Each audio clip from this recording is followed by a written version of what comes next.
Good evening and welcome. Welcome to our board this evening. And the first thing on our agenda for August 28th is a public hearing.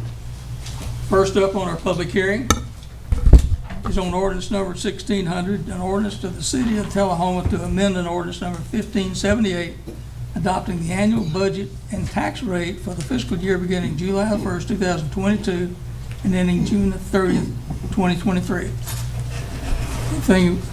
Anything on that?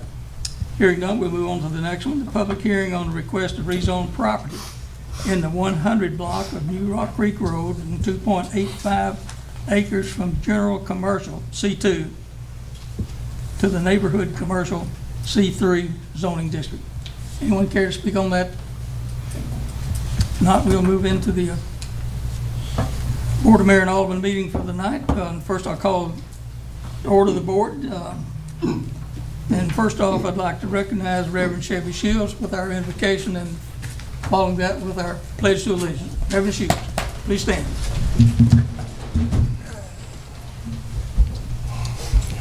O Lord, give each of us a spirit of service this evening, reminding us that we are your stewards in this place we all call home. Grant to us the ability to speak with clarity and restraint as we hear opinions that are different from our own. Help us to act with character and conviction as decisions are made. And remind us to listen with understanding and goodwill in all that is said here tonight. As we began this meeting, we ask that you renew us with strength and guide us to be the leaders that the citizens of Tullahoma deserve. In the name of Jesus Christ, we pray these things, and all of God's people said. Amen. I pledge allegiance to the flag of the United States of America and to the republic for which it stands, one nation under God, indivisible, with liberty and justice for all. Thank you, Reverend Shields.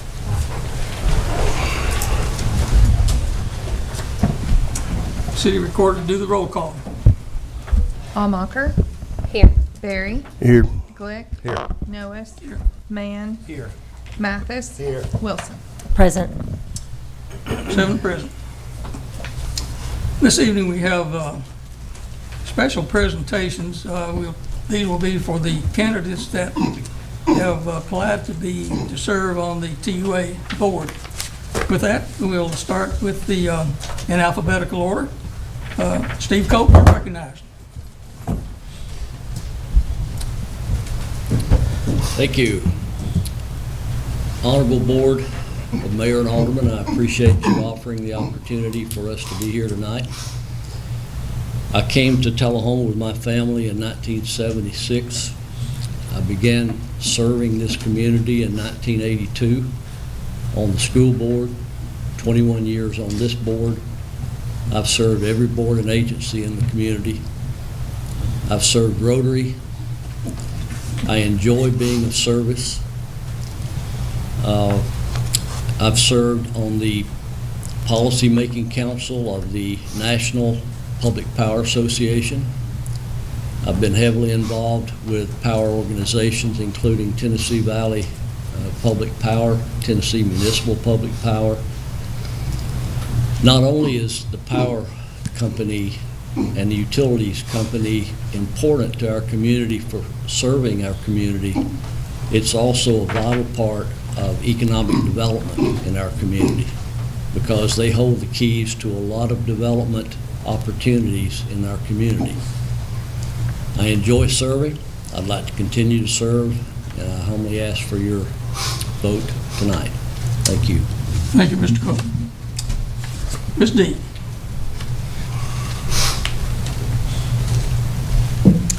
Good evening. Thank you for this opportunity to come before you to ask for your support for the appointment to the position on the TUA board.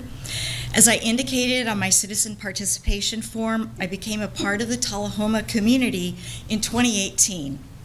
Having relocated from a densely populated coastal region of Southern California, I cherish the small town rural nature of Tullahoma and surrounding communities. Soon after my move, I became a member of the Tennessee Trails Association and am now chair of the Highland Rim chapter. I am also a member of the Friends of Short Springs. Through active participation with these groups, I have had the opportunity to be involved in the support, conservation, and maintenance of our local and state parks. The expertise that I would bring to the TUA board is a broad understanding of energy and water resources. As a tenured faculty member teaching earth science, geology, and oceanography for 27 years in the California Community College system, I have investigated multiple projects and issues related to energy and water resources. In that professional capacity, I have had the opportunity to tour several power plant facilities, including oil and gas powered, dams, hydroelectric, geothermal, and nuclear power. I have also monitored issues related to solar and wind development, as well as potential lithium extraction. An additional area of interest includes water resources, both surface and groundwater. Although the Tennessee landscape is different from that of Southern California, the issues and technology challenges related to energy and water resources are much the same. Given my background in geological sciences and interest in energy and water resources, I determined that a position on the TUA board would be a place that I could well serve. I feel that I could bring a fresh voice to this organization that is so critical to serving the citizens of Tullahoma. I look forward to representing the community of Tullahoma through a director position on the TUA board. I ask for your support and for your vote. Thank you. Thank you, Ms. Dean. Mr. Chastain.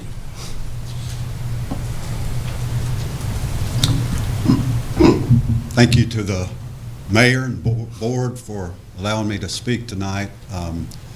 I realize I came in late. It's not my fault. But I understand that you didn't ponder me during the week as you did the other candidates, so I understand that I may be at a little disadvantage here. But today, when I realized that my application had not reached City Hall, I reached out to the mayor, and I appreciate him quickly getting that to the rest of y'all. I recently retired from Motlow State Community College.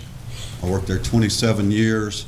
My specialty is marketing, public relations, web management, those type of things, project management. I don't have experience on a lot of boards. I once sat on your board and cast a positive vote for Light 2 almost 20 years ago. So I could foresee the advantages that Light 2 would bring to Tullahoma and what that would become, and it has become that. I'm just a citizen. I'm retired now, so I'm looking for opportunities to serve the city of Tullahoma, and this is an opportunity, and I would appreciate your consideration. Thank you. Thank you, Mr. Chastain. And for the public, let me speak to the subject that Mr. Chastain mentioned about not having his application in. Certainly, he submitted his citizens participation form last Tuesday morning to our city staff. Robin Morrison, she had to leave that morning early for a medical emergency with her father, getting him to the hospital. She was not able to be here the rest of the week, so no one knew that Mr. Chastain's application for this position on the board was there. So when he brought that to our attention this afternoon, I tried to make the entire board aware of what had transpired, and thank you for calling that to my attention this morning, or this afternoon, Scott. Thank you again. So with that, these candidates will be voted on 31 items down in the agenda tonight. So it will be a fairly lengthy agenda, but hope you'll bear with us. So this will be for a vote later on. So at this time, I'd like to offer the opportunity to any concerned citizens to comment on anything that's under the purview of the board.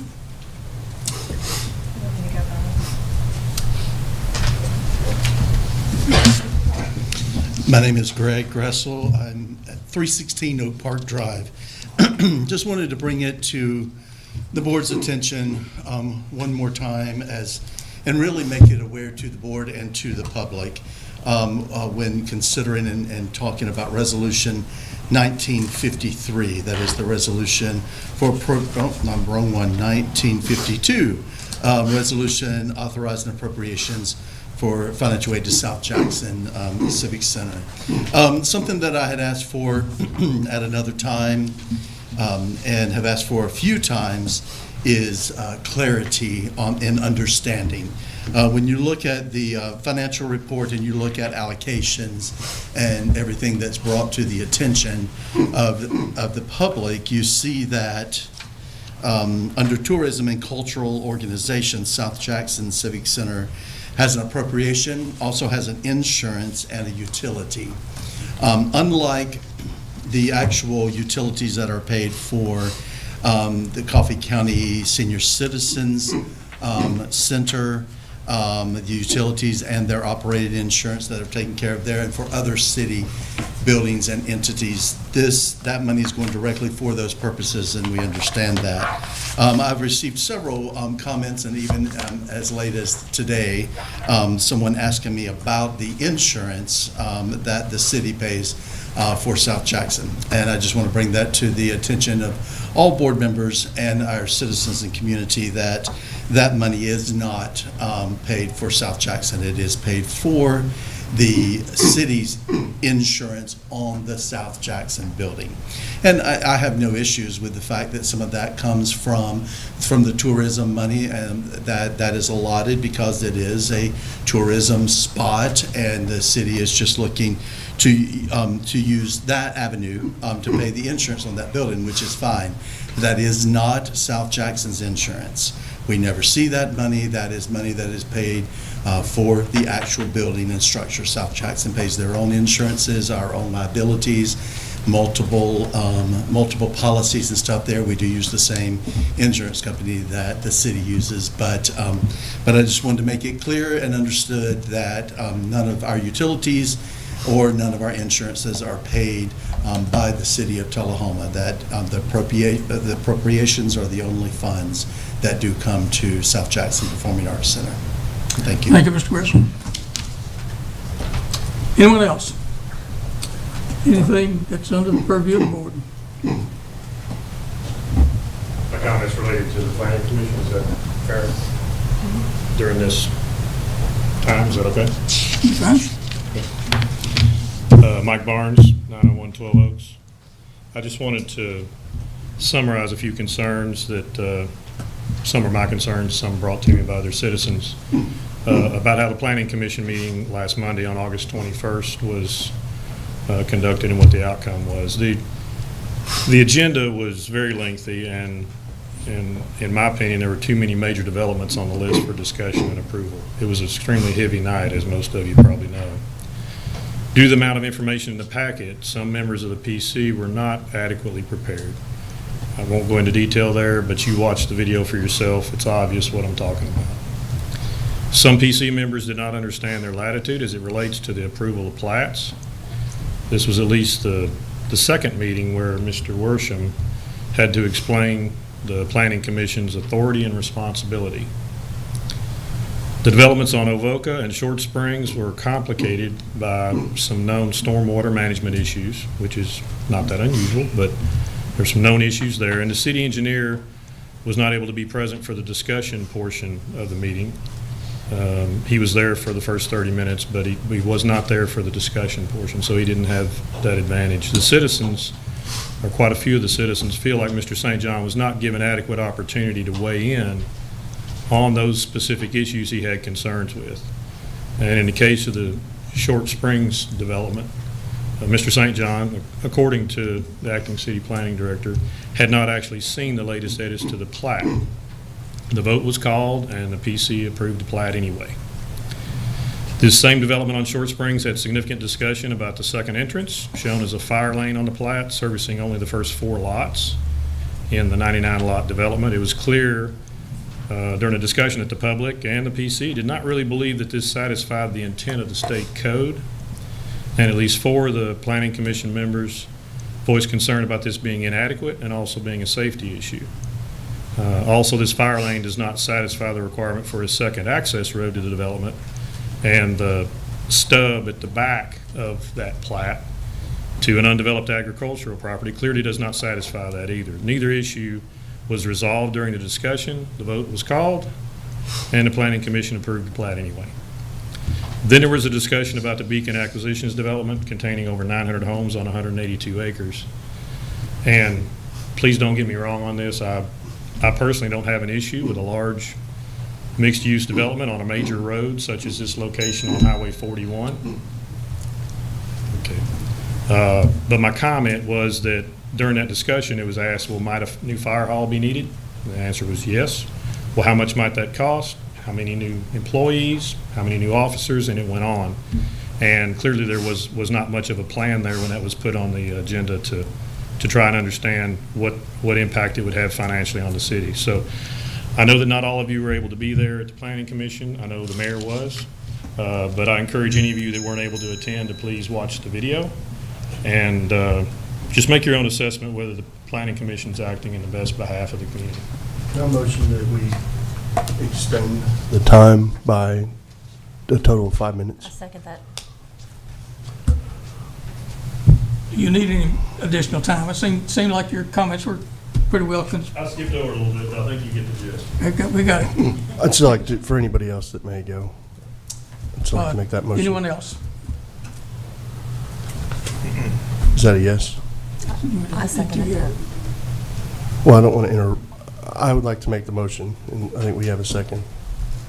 I don't want to interrupt our time if we're going to do that. I don't think you'll interrupt my time. Okay. Bill Select was second. She seconded. Bobby seconded. We can play it by ear, too. I didn't hear your second. That was your chance. 3 minutes. I'm good. Good evening. I live at 1104 Pickett Drive. I'm Ashley Shockley. As a business owner and mom to 3, it can be challenging for me to make these meetings in person, so I appreciate the ability to stream them live at home. 2 weeks ago, I watched a special called meeting that was meant to put processes in place for narrowing down the top resumes for our new city administrator. Instead, I watched as citizens, many advocates for keeping affordable housing away from their backyards, to ask the board to set aside experience and qualifications and hire their friend. I didn't know this process was similar to voting for prom king. I am confused by why being a Tullahoma citizen is a priority. Do we only hire locals to be doctors, engineers, hospital administrators, base employees? Several of the people sitting on this board are not, in fact, native Tullahomans or Tullahomians, however you want to say that, and we've never tried to drive them out based on where they were born. And to point out the obvious, if having intent to live in Tullahoma is all that is needed for elected officials, isn't that enough for a qualified individual who is seeking city employment? After reading the top 3 applicants' resumes, the obvious choice as the leader of our city is Mr. Dorsey, who has had a successful career as a municipal employee at several Tennessee cities of comparable size. His resume is impressive and has the much-needed experience under his belt. My choice of Mr. Dorsey is strictly based off his resume and qualifications. Business is business. Since the majority of Tullahoma citizens do not trust our current BOMA, hiring someone because you believe their friends will help you get reelected will only deepen this widespread mistrust and the divide. So I'm asking you all to please do what's best for Tullahoma by hiring Mr. Dorsey, the candidate with the most experience. Thanks. Thank you. Anyone else? Anyone else on there? Shoot.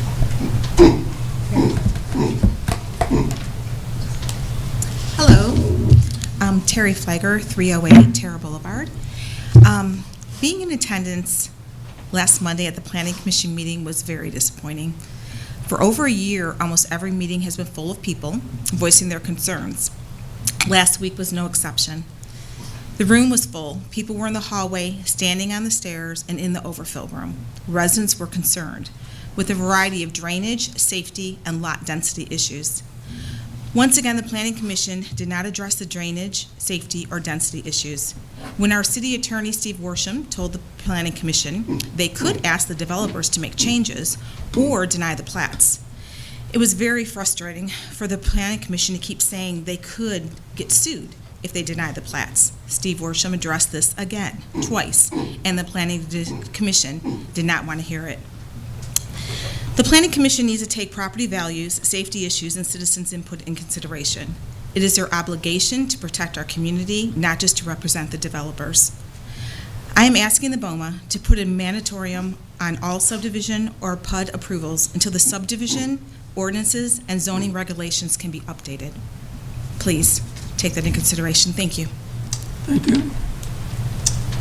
Anyone else?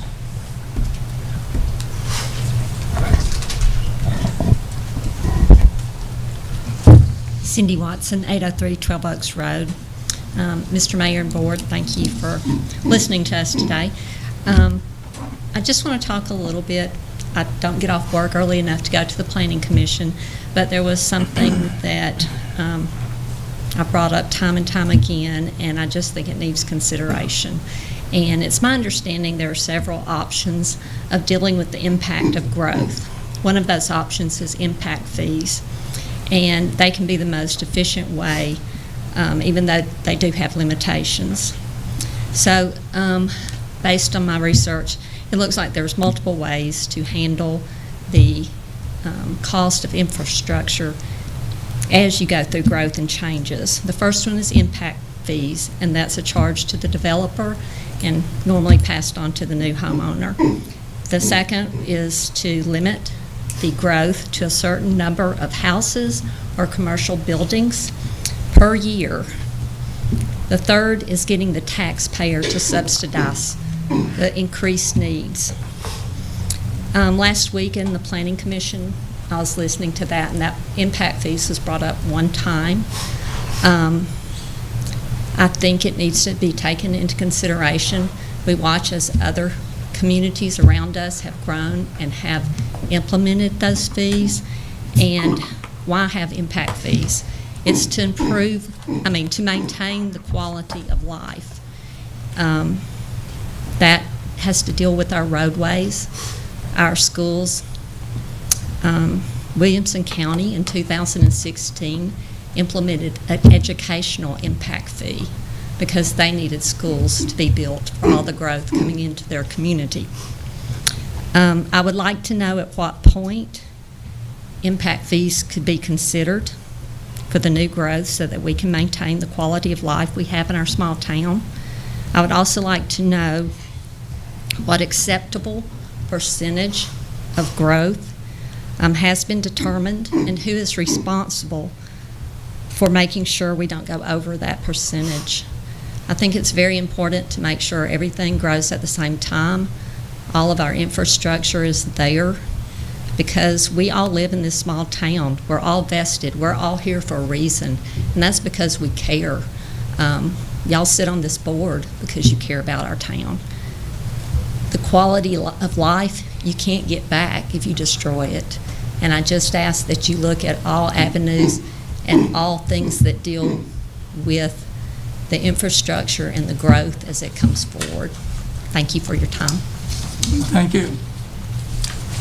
Is there anyone else? Seeing no one else, we'll move into the agenda.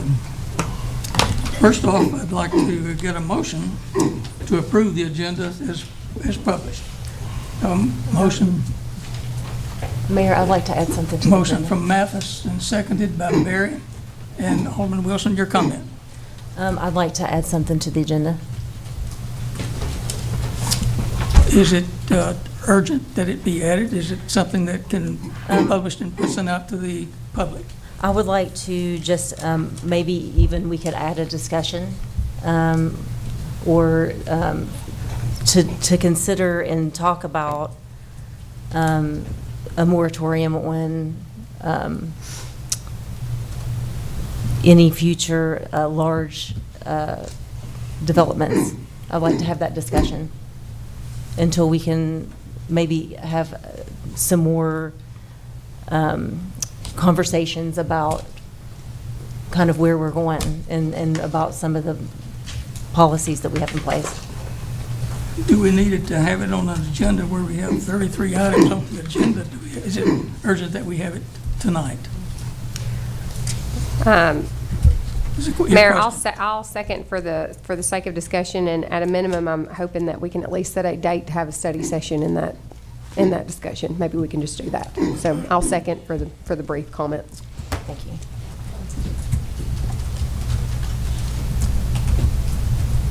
Then do you want to make a motion to add an item for a study session? Can I offer a slight amendment? How about you add that to the very front of the agenda? We'll just go ahead and look at a date. We can set a study session on that. So add that to the front, to the very top of the agenda, new business. No, it won't take much of our time. So we'll have that motion to add an item for discussion at the top of new business. Yes. Okay, with that change in the agenda, we'll have a motion with this amendment. And all in favor of voting on this with the amendment? Recognize? We got to do one at a time, because we can add this one and then yours. Oh, yeah, sorry. That's This is the vote on the amendment, not the. Yeah, just her adding that, yeah. So, motion, I'll.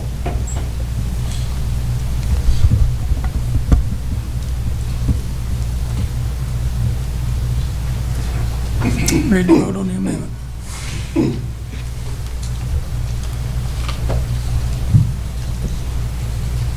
Passes 6-1. Now back to the original agenda as amended. Ready to vote? Need a motion?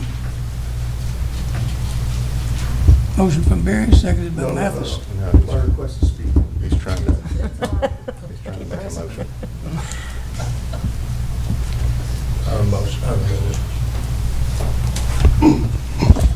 You have a motion to approve the agenda? No, I have an amendment to we already have a motion to approve. I have an amendment to the agenda.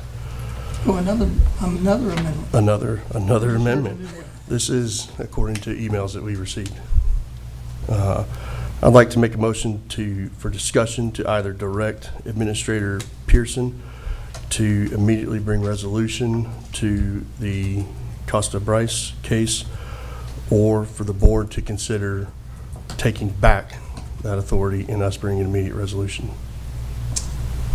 Motion to direct the city administrator to resolve the Costa Bryce issue. I have a question of our city attorney first, please.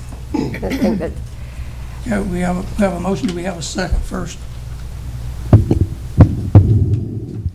my question is still going to need to be answered, but I may second depending on the answer to the We question.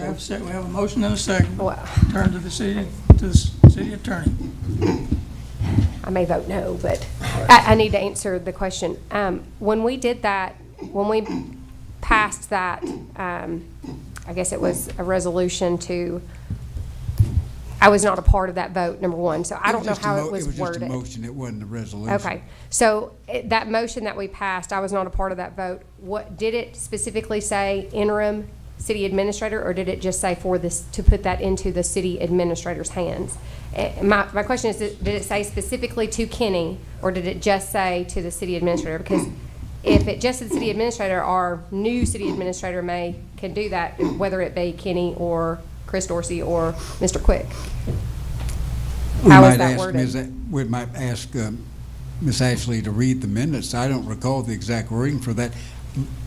So I don't want to just guess. You know, wording is very rule number important. one in the lawyer's vocabulary is not, don't, the no, assume's not a right word. I'm like 99% sure. That was quite a while If ago. it just says city administrator, then it's different. If it says, I think we need to know that for certain. It'll take me a few minutes to find that. So, It was your motion. I'm pretty sure it said to direct interim city administrator Kenny Pearson, like by name and interim. I do think it mentions him by name. Okay, that answers the But question. then, so if it's kind of a conundrum, but I mean, so if it's city if it's the interim, then depending on how it turns out, it's whoever would be city administrator then. Well, I would assume that that authority would just pass to the current city administrator. Mr. Worsham, would that be correct? I would think so, yes. I think we'd be covered so long as that did. So I accept Mr. Worsham's comments. I would think so, although I'm not sure of that, but since he was the acting city administrator at that time and was vested with all the duties of a city administrator, irrespective of whether or not his name was mentioned, I think it would be appropriate that he be the one that be directed to take the action. Or Well, if he's no longer city administrator, or he may or may not be, I guess. Well, he won't be city administrator until we hire somebody and swear him in, so he'll still be city administrator tomorrow. I think I would like to leave that on the agenda because I think we need to leave that to the next city administrator. So I'll leave it on the agenda to try to make a new motion. Okay, do we have a second? I'll keep Do the we have a second. second to Barry's motion? Could you read it again? I wrote down, to either direct, I'll just say, to either direct the city, that, we'll change the interim, take his name out. It's a either.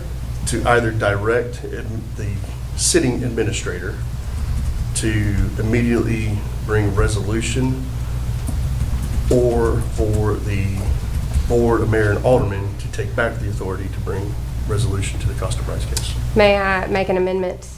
Because mine is not for the first part, mine is for the second.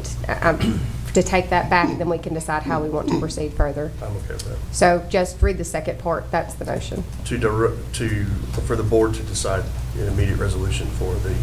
Not an immediate, for the board to take back the authority to Mr. Pearson. That is what you said. Is this the or? To bring resolution. For the board to take back the authority given to Mr. Pearson to bring immediate resolution. So meaning, in other words, Kenny does not have to make that decision tonight. That is what I'm, Right, to put this back on the board. to put this back on the board, not on Kenny. That is my, if you will agree to that amendment, that's what this is. This brings it back to the board and For resolution tonight. for Is my- resolution tonight. To discuss resolution. How, I I'll mean, I say- guess we're going to discuss this, but I don't know how. Yeah, well, that's why, I just want to get it on the agenda so that we can have the discussion, is all that I want to, been trying to do. It'll be the second item before the. And if we don't like it, then we just don't do anything. But I just want to get it on to discuss. Well, I want to get it on to take it off of Kenny. That's the thing. So. Mr. Mayor, please have Ms. Ashby read the motion again so there's no confusion about it. I would like to put an item on the agenda to discuss resolution of the Costa Bryce case. We'll just leave it like that. And then we can. No, I won't second that. No, that's not my intent to second. I apologize, I revoke my second. I'll second it. Yeah, I just want to have the discussion, is it? You want me to read the motion? Yeah. To either direct No, city administrator. no. I'm sorry, simplified. To a discussion for the board of mayor and aldermen to bring resolution to the Costa Bryce case. Then we can decide how to do that in that discussion.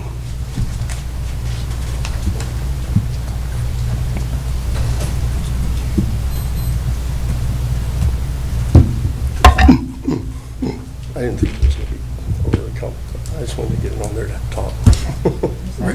Read the motion. Motion to discuss to bring resolution to the Costa Bryce case. Yes.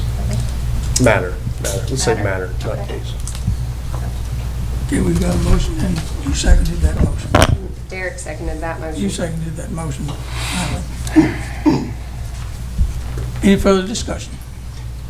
Oh, yes, or yes or no?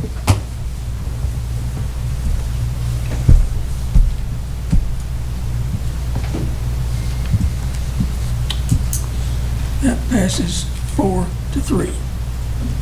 To add that item to the agenda.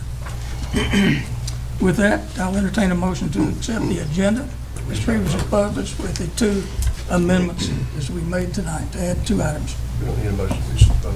We've got a motion. Yeah, we vote on the agenda as amended. You ready to vote on the agenda as amended?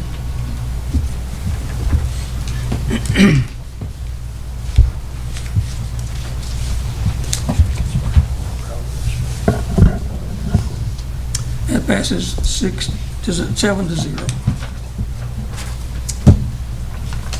With the approval of the agenda, we'll turn now to reports from the Alderman. Alderman Michael, we'll start with you tonight. Okay, so the past few weeks, I was out sick. I don't know whether to be thankful or sad that I missed the Planning Commission last week, because it was a doozy from what I hear and from what I have reviewed. And so I apologize to the constituents for missing that. I did actually test positive for COVID.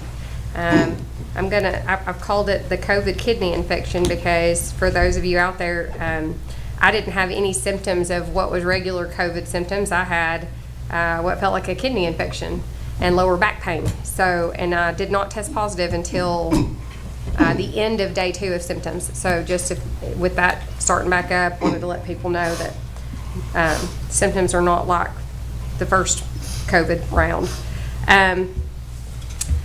We did interviews last week for the city administrator position. We interviewed Mr. Pearson and Mr. Quick and Mr. Dorsey, and I would have to say that all three did a fantastic job and brought a lot of great ideas and energy to the table.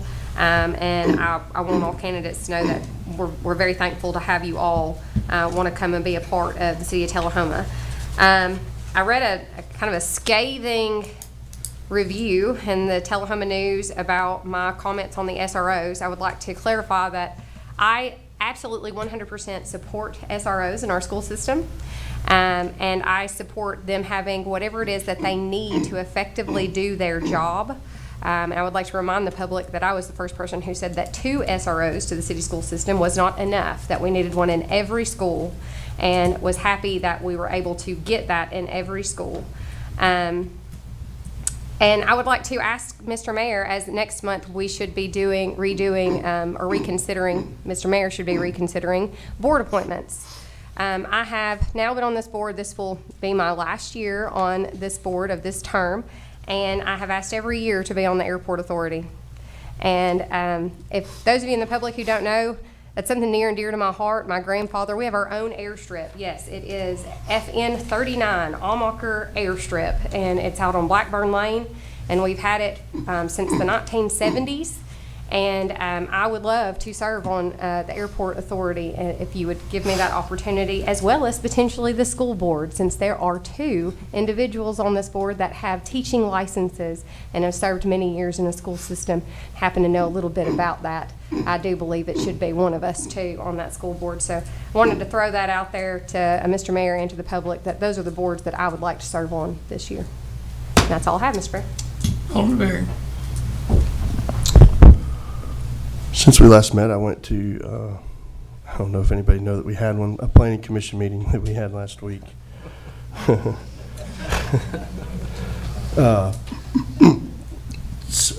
I do want to mention, because it did come up on the impact fees, that is something that we did discuss, and we're going to have a study session with the planning commission on those impact fees, so that we can start talking about how to do that, what we need to do, and to look at those, because I 100% agree that it's important. You don't want to cost everybody out from new, but you also don't want to place all of the costs of new development on the existing residents, and I think that that's a great way to look at that. We've also got some study sessions planned to look at, once we get the revenue study or economic impact study, to look at cost on things like what it costs to do the police, what it costs to do, so that we'll get some of those. I think that many of you have raised this a couple times, and you're right, is planning commission level, and even some on the BOMA, is we've heard these things, but we've not stopped and taken action on doing some of these costing things. And so we are taking that action, and Mr. Rush is putting those study sessions together. I'm probably going to step in it here.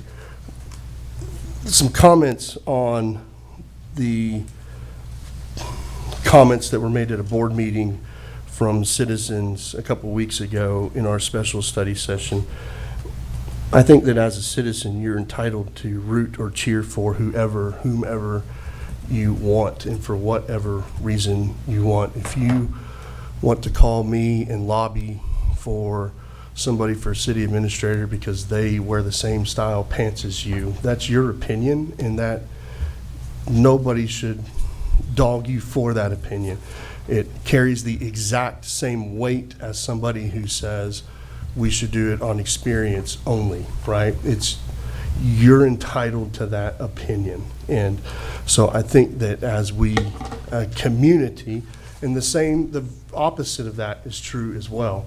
And I think as we as a community, one of the things that we, myself included, is everybody's opinion is the same, in ways the same, regardless of how they've formulated that opinion. And I'll probably step in it here again, is we keep getting kind of snide remarks on intent and things like that. And I think that from my viewpoint, that matter's taken care of. It has been resolved in a court. And I think that whichever way that issue had gone, you would have been expected to respect the court's decision. And that's something that, again, it is your opinion, but I don't know that we as a board have ever addressed anything like that. And I don't know that we as a board should, but I am, from mine, is it's decided and it's done. And it's time to move on to the next from that. And that is all that. Good luck to the candidates in each of the things this evening. No matter what happens, it's not a personal thing. It's just whatever we collectively decide. Sorry. Thank you, Mayor. Alderman Glee. Just a couple comments. I thought it was a little strange before the last board meeting when Mr. Worsham made his report and told us that we would not be liable as a city for the decisions made by the Planning Commission. And then I watched the Planning Commission the other night, and I kind of understood a little more why he was giving us that background on it, possibly. But the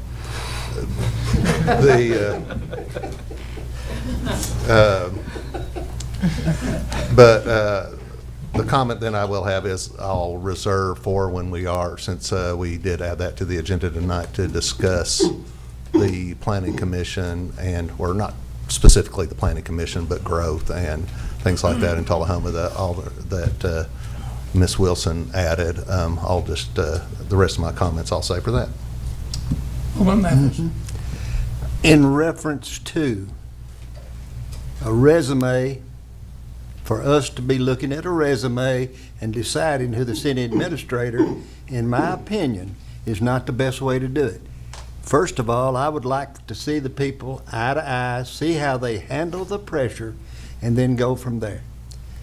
That's what my feelings are. Resumes are, when I was at Tullahoma High School and I had to interview many people for coaching positions, and I would look at their resume and I wouldn't go much further than that. I want to sit down with you, I want to talk to you, and I want you to tell me and I want to see how you react.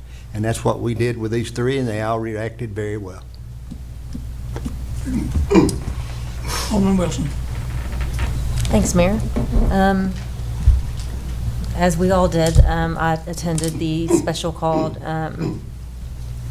session about the city administrator position.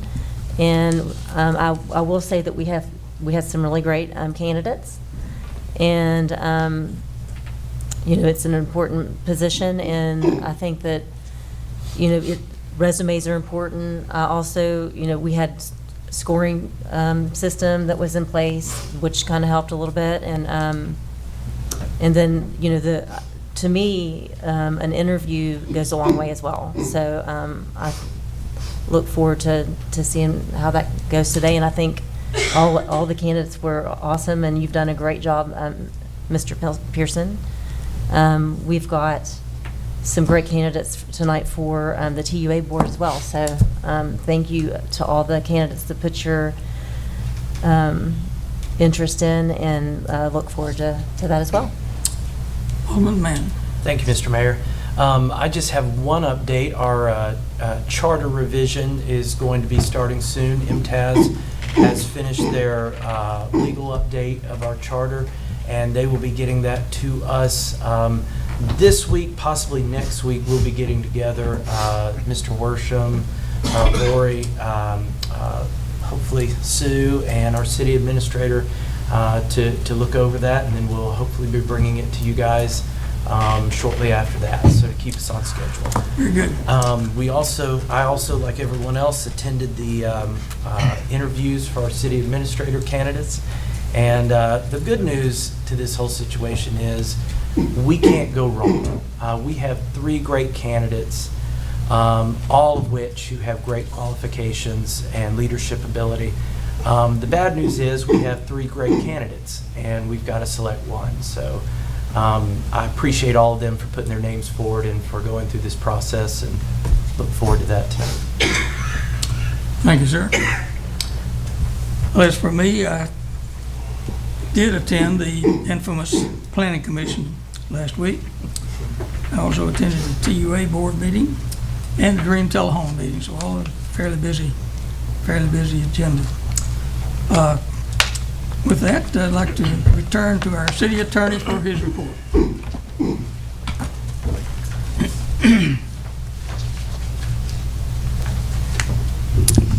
Mr. Mann, you are far more ambitious than I in thinking that very soon we're going to have the new charter to come to this board. It's going to be quite a task to look at our old charter.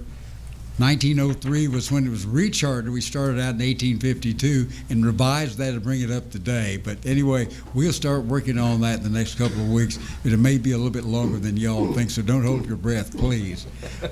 Secondly, I met with Ralph Graham yesterday. He is a horticulturist that has designed the new downtown planting program for us. He has designs ready. We're neighbors, so it was easy for me to walk down to his house and look on his computer for those.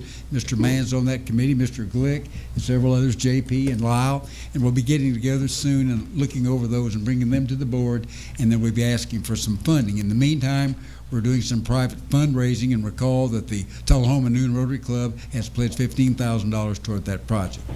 Thirdly, why I want to tell you all that I've enjoyed everything that I'm doing here.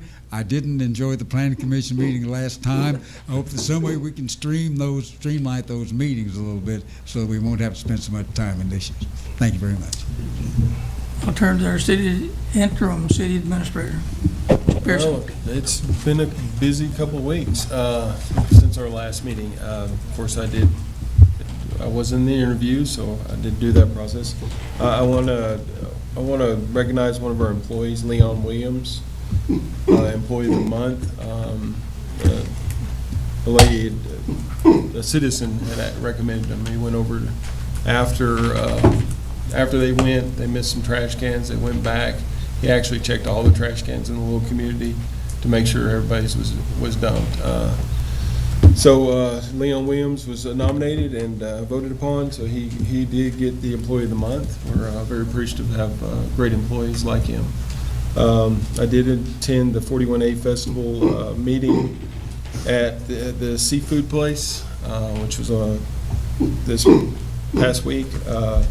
The annual 41A Festival will be September 29th and 30th. It's going to go back down to the downtown area. So they're very excited about that. I did get the honor to speak with the Sunrise Rotary Club in the last 2 weeks as well.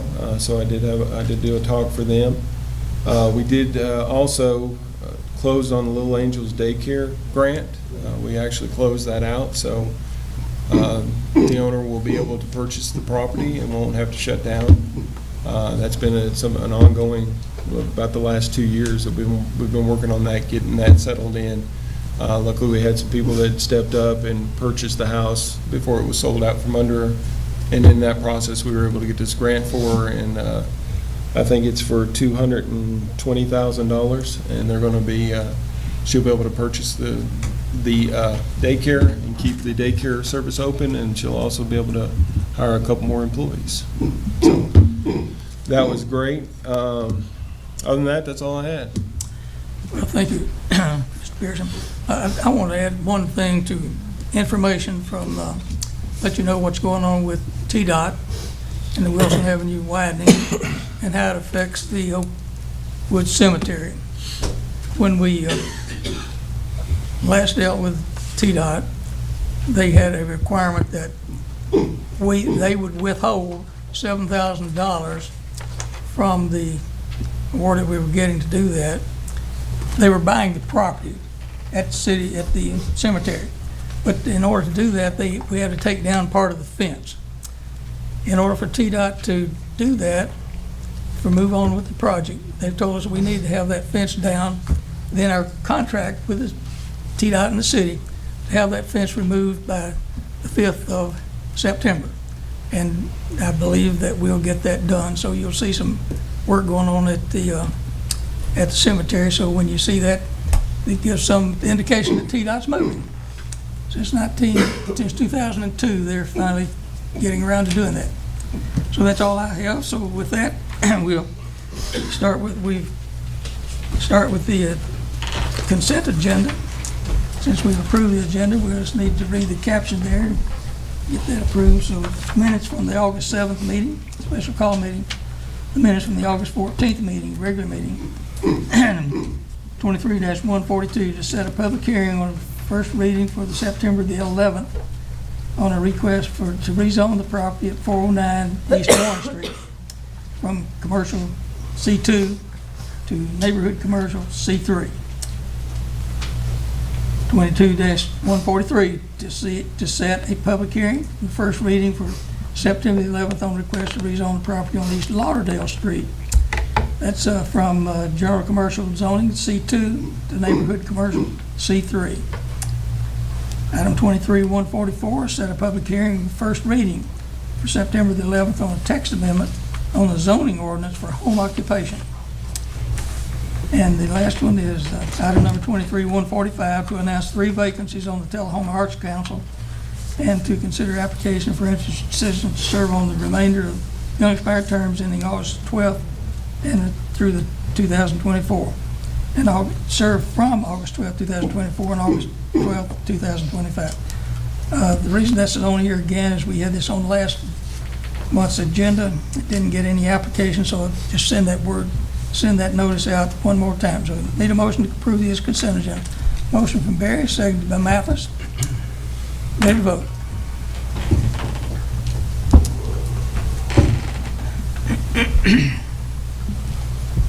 Passes 7-0. Going into unfinished business. Ordinance number 1600, an ordinance of the City of Tullahoma to amend the ordinance number 1578, adopting the annual budget and tax rate for the fiscal year beginning July 1st, 2022 and ending June 30th, 2023. This is for passage on a third and final reading. Mr. Mayor, hang on a second. This is for the item we added. Yes, says consider a date for the study session. Yeah, they asked to do this first. Yeah, we moved that to the agenda. Consider a date for the study session. We did that we asked to do that under the first item under new business. Unfinished business. This is unfinished business, so I guess, Lori, it needs to be moved down to under new business. Yeah. That was under the first item under unfinished business. So this is what you just read? Yes. We have a motion from Barry, seconded by Mann. Any questions? Any comments? This is the passage on third and final reading. Passes 7-0. Order number 1601, an ordinance to amend the section 5-501 Code of Ordinances of the City of Tullahoma to change the percentages of hotel privileges tax collected and allocated herein. This is also passed on passage on third and final reading. Motion from Barry, seconded by Glick. Any comments from the City Finance Administrator? Vote, ready to vote.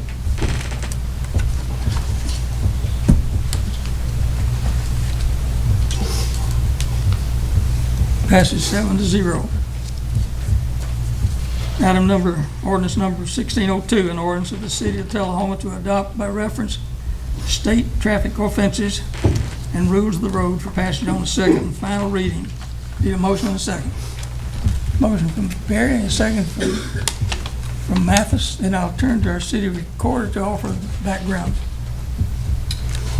Again, this is just to pass the rules of the road so that we can keep some of the fine money within the city and not report it to the Department of Safety. Mr. Mayor, point of order.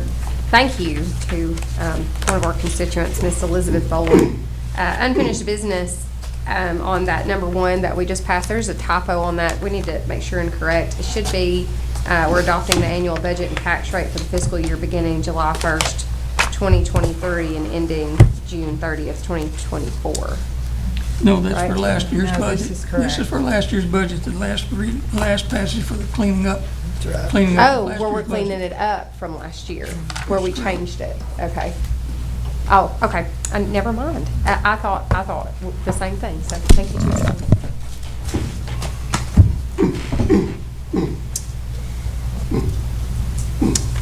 Ready to vote?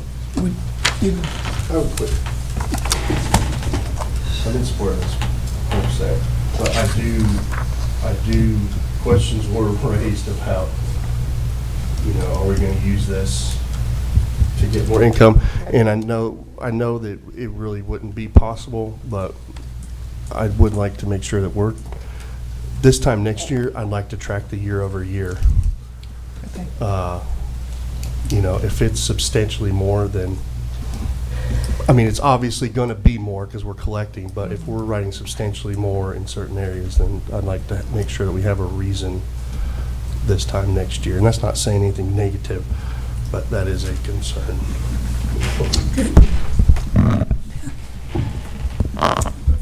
Motion very seconded by Mathis. Ready to vote.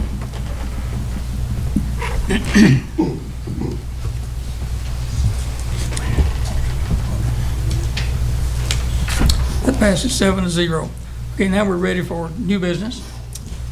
And the first item under new business is the discussion of subdivision, the regulations and et cetera. So Alderman Wilson, you raised this motion for discussion, so the floor is yours. Thanks, Mayor. Yeah, so I brought this up because I know that we're getting the cart before the horse on some of this development. And Shelbyville has already realized their mistakes with some of their growth and have already implemented a moratorium because, I think that we need to kind of just be cautious with where we're going and kind of have maybe some group efforts of the Planning Commission, the BOMA, some city, even some, citizens to just discuss what that looks like. And I think that we all kind of need to be on the same page with, things like when I look at the couple of the subdivisions that I realized that the PUD was pushed down the road. But there were 2 subdivisions on there, one Springbrook Estates, one Short Springs Road. And when I look at these, both of these developments, there is there's departments that are supposed to give a report on what they feel about the developments. And on one, there's, the economic department, no comment. Parks and Rec, no comment. Fire department, no comments. Building official, no comments. I think that we should be getting comments on, even including our school system. I think there's a lot of ideas. I think that we have, obviously we need housing in the city. I'm a realtor. I see that there's a need for housing. but it's also important to get it right. You know, as a realtor, you know, I don't want to feel, I don't want to sell houses to people that are going to be plagued with issues, these neighborhoods. I don't think it's, you know, we've had a lot of citizens come out and discuss, you know, how these directly impact, you know, their lives, and I think that those are valid concerns that need addressed as well. So, you know, I was just kind of looking at how Shelbyville has done this, and I think that it, you know, it would do us a lot of good to take a little heed. And, you know, in Shelbyville, it gave them a chance to be able to work on things without being inundated with plans and reviews when they did the 6 months moratorium on major subdivisions. And then that way we can study the rules, look at what's working, what's not working. We can talk about things such as impact fees. You know, because I was just looking at just one of these subdivisions, or what was on the agenda last time. You know, when you look at 2 people per unit, that was basically a 20% increase in the number of people that would be living in Tullahoma on the last agenda. At 1.5 cars per unit, that's 15% increase in the number of cars in Tullahoma. So that's going to be more money that we're going to have to spend on repaving roads, not to mention creating the roads. At one school-age child per unit, which I suspect there would be more, that would be a 10% increase in the number of children in our school system. So shouldn't we have a report for each subdivision from the school system that says, right now, this is how many kids that we'd be able to take? You know, if you look on average, what it costs on average for a Tennessee school to be built, it's $42 million. So let's just take this one subdivision. I did some basic math on the one that was on Short Springs. Whenever I kind of average out, or not even average, when I look at the city tax per house, even the most tax for the 2 neighboring subdivisions was about $2,000 for the city tax a year. So if you take 99, that's, let's round up, it's $100,000 that's going to bring in a year. How is that going to pay for an extra fire department? How is that going to put in the roads? How is that going to, there's a plethora of things. We're going to need more staff at to hire more teachers. There's going to need to be a principal at a new school. I mean, so if we go ahead and start working on these subdivisions, where are the children going to be going to school if we don't even know if we can fit them in the schools? You know, and there was a time when we were considering other major subdivision, and at that time, Mary Semeniago said that that once that property owners submitted a formal application, that at that point, that itemized studies would need to be required when a formal application is submitted. Those studies at that time included a traffic study, a hydrology study, maintenance program for the greenway/trail system, architectural renderings, phasing schedule. I didn't see any of this take place. In that one subdivision on Short Springs, it's 99 units in there. Again, you know, I thought that it was 30, that you had to have an extra access point road to come in if it was more than 30. So right now, there is a lane that would be stubbed out, but it leads to an agricultural piece of land that is agricultural. There's no roads back in there. I mean, I want to see housing. I think that most people that I talk to want to see housing, of course.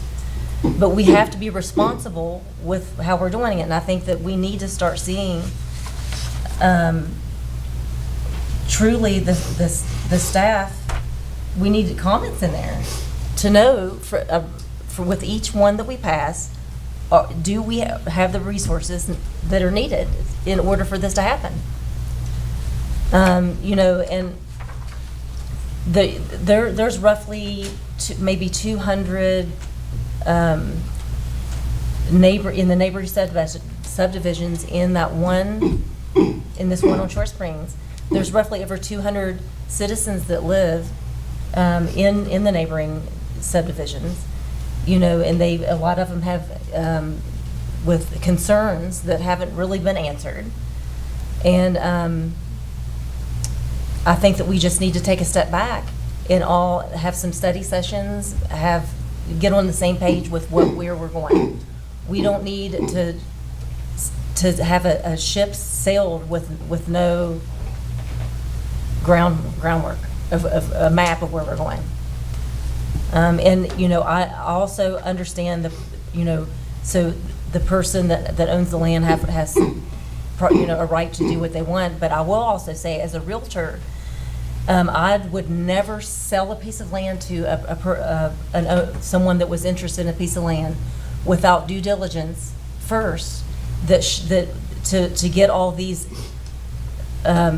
things in place before you purchase the land, to know if you can use the land the way that you want. So you can't have 200 people trumped by one person's interest. And I think these are all things that we need to consider before we move forward on some of these. Alderman Amaka, you're up first. Yes, I actually looked at the moratorium when the Shelbyville Times-Gazette published that article a few months ago, and you're correct that the main problem was there was too much growth that happened at such an alarming rate, and much of it was growth that happened because it's become really costly for farm owners to continue to maintain their farms, and many of them have sold off because it was much more lucrative to sell those to developers, and also lucrative for the developer to develop. And so, I mean, we are a capitalist country, and so I balance this with the idea of, you know, don't tell me, I mean, I understand my dad probably owns 1,000 acres, you know, don't tell us what to do with the land that we own. So you kind of balance that with the idea of the rights of the developer and the rights of the property owner. But ultimately, at the end of the day, it is the city and the city's infrastructure and the city services that we will have to maintain. And so it's my job, as I sit up here on this board, to balance the interests of that. And also the interests of current landowners and current citizens, not necessarily the prospective future landowners and future residents. Although I do think that their rights are important too, we want to conserve what we can to make Tullahoma continue to be and have the best tomorrow it can. So I think that a moratorium that possibly was only triggered in certain instances. We don't want to just stop building completely in its tracks, but perhaps a moratorium that was triggered by, we didn't do any new rezones for 6 months. Okay, so no new rezones. The land would have to be already zoned, you know, for whatever you would need it for. No PUDs for 6 months. No developments that require water mitigation or retention ponds for 6 months, so that we can look at our area as a whole and look at, you know, what we want to do with our long-term growth initiatives and plans. Again, the state is really emphasizing this because we're losing farmland at such an alarming rate, to consider conservation easements and land trusts. And they're working out some things in this next legislative session that we might want to be aware of first, or even our landowners that are considering either A, developing, or B, selling that land to a developer. There may be some options for them that they might want to take part in rather than sell that land to a developer, or B, develop their land. So, and they may regret not waiting to see what those options are with the next administration and next General Assembly coming in and seeing what they're going to offer there. I also think that it's very important that we define subdivision and that we have our categories of R1, R2, and R3 are much too broad. We've continued to have a lot of rigmarole about that, you know, the latitude is too wide. And I mean, there's been talk about, you know, as long as they fit just in the box, well, that box is, I mean, we could ship that box, you know, anywhere we wanted to go, I mean, because that box is way too wide. So we need to start narrowing some of these parameters, but in the meantime, rather than having things on the books, if we're going to revise that R1, R2, R3, we don't need people stuck in the middle of going, well, does the new rules apply or do the old rules apply? You know, and because they won't even have started building. So a moratorium, a short-term moratorium that was only triggered in certain instances, I think would be the best option for Tullahoma to move forward, especially if we're going to start changing some of that, our subdivision regulations, and discussing impact fees and such. So that's mine. Alderman Berry.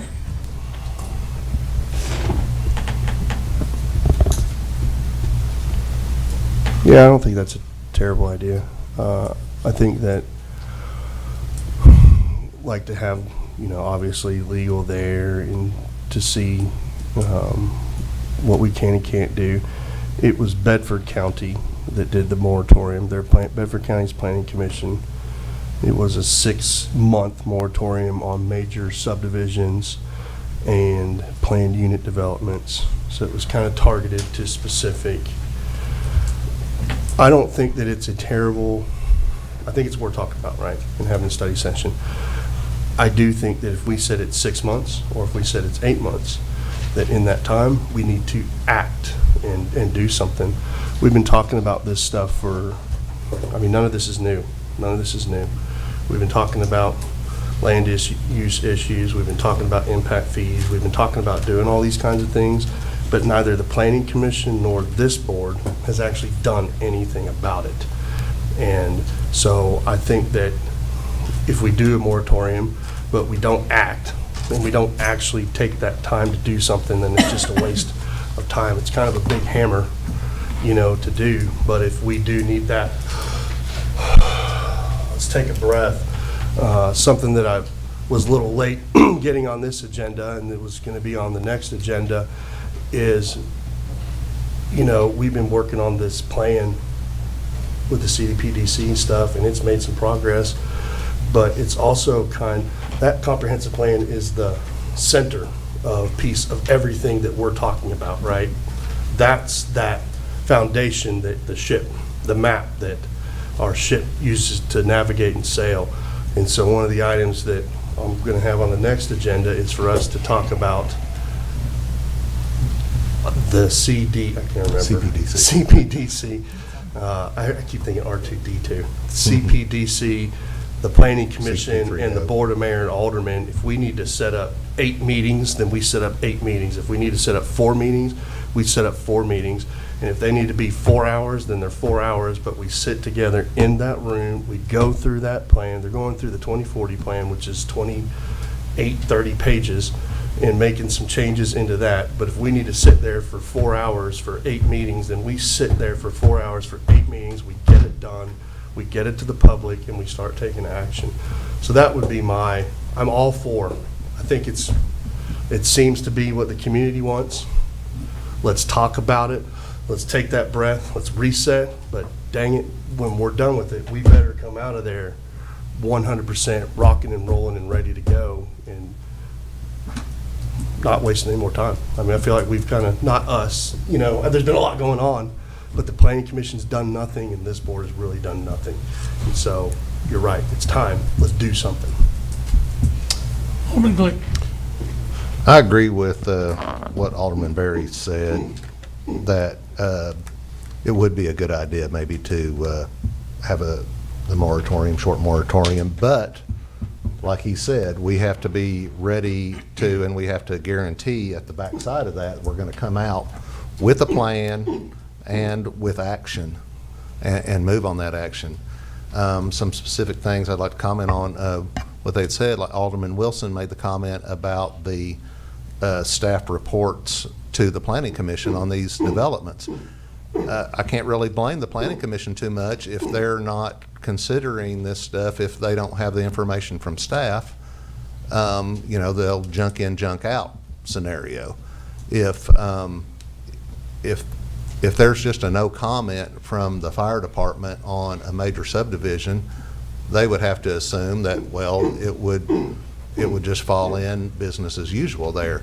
I would think there should be a fiscal impact, that they should say, well, we could handle this, but it's going to make a fiscal impact of an extra $300,000 a year to be able to service this many units.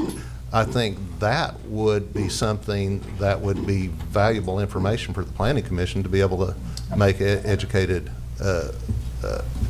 opinion on. So I think each department ought to say something, even if it's to say, I see no impact upon the Parks and Rec department to approve this development. It would be better than no comment. They would have a thing to go on.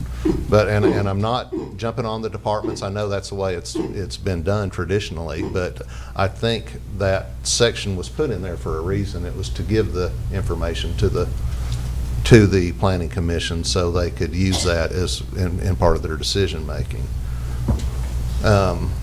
And the other thing that I'll say is the 99 units in that unit with one entrance. Unless I was wrong, I was pretty sure that the regulation was that there had to be two entrances if there was more than 30 units. So how could you approve one that has 99 units with one entrance? The developer even said that stub out road at the end wasn't going to be a stub out road, it was going to be a cul-de-sac. So it was a 99 unit cul-de-sac with one entrance. That was violating the rules that we set out, if I'm not mistaken in the way I interpret the rule. So all that stuff I think we need to iron out, especially before we go forward and make any other mistakes. I think Kenny Pearson had the idea of some joint study sessions. So maybe this would be a good time when we have this study session that we're talking about scheduling here, is have a joint study session with the Planning Commission. We all get together and try to get on the same page and see what we're doing. And it might not be a bad time to invite not require, but invite the CPDC members to sit in, and they could be there to comment or answer questions, or else just listen to what's going on. So when they're going forward in their deliberations, they'll have the fresh information. So that's all I have to say. Okay, let me ask Mr. Rush, our senior planner. I'd like a couple of things in just a moment for you to address. One is to discuss this issue of the no comments from the department heads. I know if any of you sat in the development committee meetings, you would hear all the department heads making their comments there. And if there's things that's going to be carried forward to these, they get them aired there. The other thing is you might want to talk about this issue of the stub out versus one entrance on the Short Springs Road. So any other comments that you'd care to make about what you've heard tonight? Yes, thank you, Mayor. What is it? When it actually comes to you, the plat, we at the DAC, right, Development Advisory Committee, and they just make the comments regarding the plat. Okay, there's the gas lane here, fire needs this, oh, you know, what is it, the easement for the stormwater needs on the backside. So that's all they're actually commenting on. The second thing, what is it? I guess I heard Alderman Wilson actually address traffic study for Short Springs. We did that. That was a requirement. Anything that's over 90 plats. So that was conducted, and that did get passed. No impact. Since 2019, there's pretty much been a rule that any kind of development that will be allowed, and this was fire approved, that a stub out will count for that. That's just how it's been. We've approved plats like that. And so we'd just be going back on what we've already said. Thank you. Well, thank you for your comments and notes. I mean, There was just the one that was yeah, not yeah. approved on Avoca Road that wasn't able to, that was put off because of the only one way in.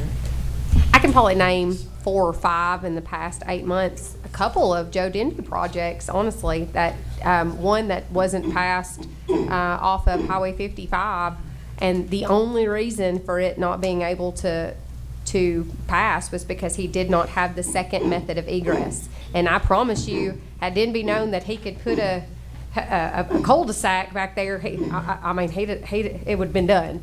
I don't think that's appropriate. And I think that is a scapegoat way of trying to circumvent our rules. And that historically has never been an option or feasible. So I'm not sure what or who told. Where did you get that information? That's actually been approved by the Planning Commission with Alan Howard's projects before, and then several others as well. And that's been something that's been going on through the Planning Commission. When? What was it? project? So we did do it on, so Joe's, that 155 did pass, and he stopped at 30. He was going to do more, but it would have either But it was because it had to be under 30, right? or he could have done the fire lane, but he chose to Right. not do the fire lane. This one did do that fire lane. So he is correct. That has been the rule, right? And we have passed other ones doing that, and that has sufficed. What I think, and what I said at the meeting was, yeah, that may be, but I think that somewhere along, and it's not staff's fault, right? Staff is just doing what they have been That's why we need doing. to be on the same page. And I think that it is a lack of, from us deciding and planning commission, the board do change, and there are things that happen along the way through previous boards, and we don't kind of stop and review. But the comment that I had made is, yeah, maybe it does. I didn't want to say that it met the requirements, because what I say in that room, but maybe it does meet the requirements, but I don't think that it hit the color of the intent, right? Because it just went to the 4, and then you had 80-something in the back. And it's so a I think, cornfield, so- Right. yeah, and I think that can be argued. But to his point, that has been the acceptable way since I've been on the commission in the 2 years. I think the first time I was on it was in 2020, and then this year. And we have done that, and it was an option for that off of 55 as well. He just didn't want to do it. I don't know why he didn't do that. I don't know if it would have taken land, or he just decided not to. But I remember him limiting He ended up dropping it back down. below 30 because of that. It was He that could have reason, done- though, wasn't it? Because he didn't want to do the fire lane. Oh. could- that Alderman was an Royce, option. thank you for Yeah. your comments. I thought that you'd want to Thank you, Mayor. weigh in Appreciate on it. this, so I appreciate that. And for the board, I will remind you that we are having a joint study session with the Planning Commission coming up. The next Planning Commission meeting, that will be with the board and the Planning Commission meeting together. And so we're getting there with that.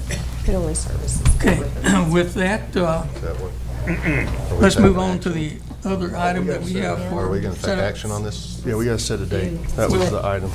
We've got so many things going on with the Planning Commission and the study sessions that we've got, and a potential special call meeting to deal with hiring of the city administrator.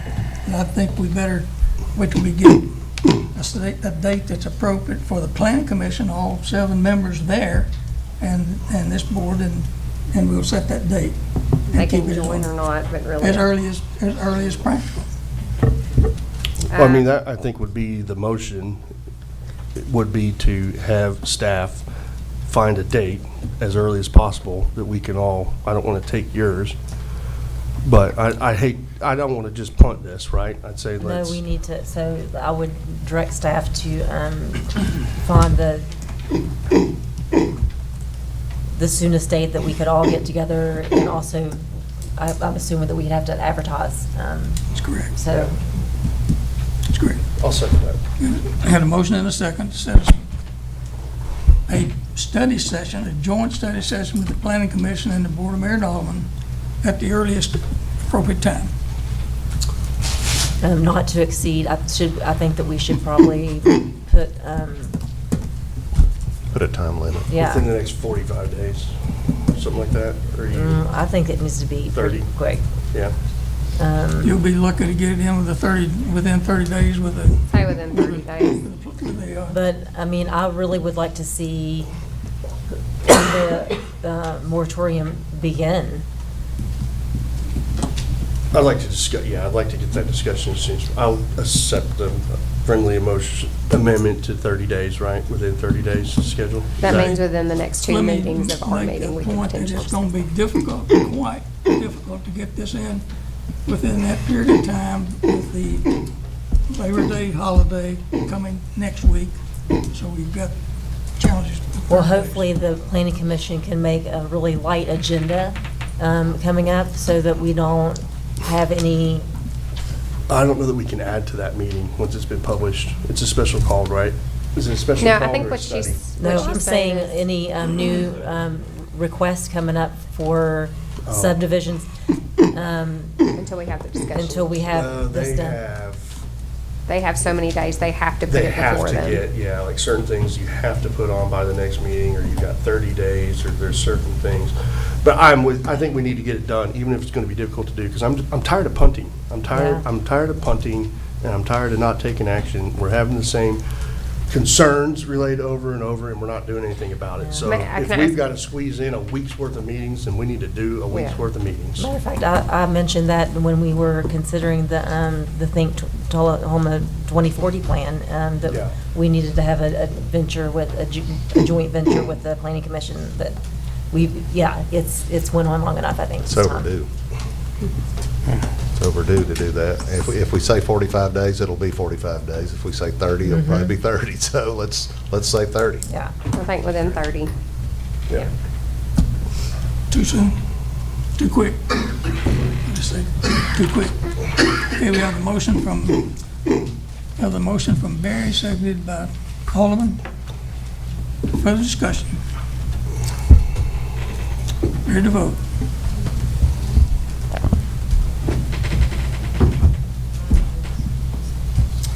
Passes 6-1 within the next 30 days.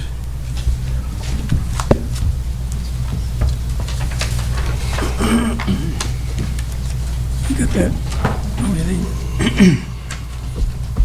Okay, moving on with new business, we have ordinance number 1603, an ordinance to amend the zoning map of the city of Tullahoma as it's set forth in municipal code, which ordinance number 1392, to rezone parcels located in the 100 block of New Rock Creek Road on 2.85 acres from general commercial to neighborhood commercial C3. The motion from Barry is seconded by Mathis. Comments from any comments? Ready to vote?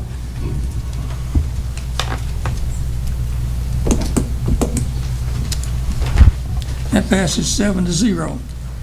The next group of resolutions concerns the appropriations that we make to nonprofits every year. We voted on the amounts to allocate to the nonprofits at an earlier meeting.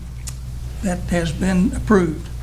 So at this time, all we're doing is authorizing the allocation of those funds to these respective organizations. So what I'm going to do is combine all 18 of these into one motion. But to do that, I'll read the first motion, then I'll read the organization that we're making the appropriations to. This will be a resolution authorizing appropriations for financial aid of the Tullahoma Area Chamber of Commerce.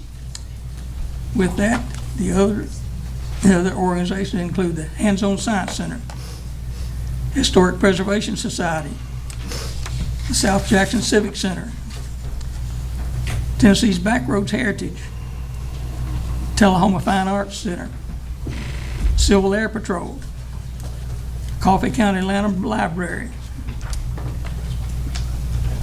Coffee County Senior Citizens at the Tullahoma Center, a resolution authorizing appropriations for financial aid to the Coffee County Humane Society, the Skills Development Services for the Tennessee Rehab Center, the Tullahoma Daycare Center, South Central Human Resources Agency, Tullahoma Sports Council, CASA Works, it's court-appointed special advocates for children, Horseplay, Imagination Library of Coffee County, and finally for the Tullahoma Community Pride Foundation. Get a motion. Motion for Barry, seconded by Mathis. Any discussion? Yes. Ready to vote? Hold on, Mark. One quick thing. I just want to clarify something on 120, and I don't know if it needs to be changed. On page 120 of the resolution number 1949, it's for the appropriations to the Tullahoma Area Chamber of Commerce. Under where it says Section 2, such funds appropriated by the municipality for use. On many of these, it says general operations, but on theirs it says marketing. I would like for it to specify, if we can just correct that, just to specify that it has to be marketing for the city of Tullahoma, not necessarily marketing for the Chamber of Commerce. Tell me again, which resolution number? 1949. 1949. Well, I think it's just a simple add that onto that. It's marketing. It says under 1949, page 120, 1949, it says Section 2. It's the part where we say what they have to spend it on, whereas a lot of them say general operations. The one for the Chamber of Commerce, rightfully so, says marketing. However, I think it needs to specify that it needs to be marketing for the city of Tullahoma, not necessarily marketing for people to join the Chamber of Commerce, if that makes sense. Is that a motion? I'm making a motion to amend that slightly. I'll second Yes. for discussion. Okay, motion is second, okay, you're up for discussion.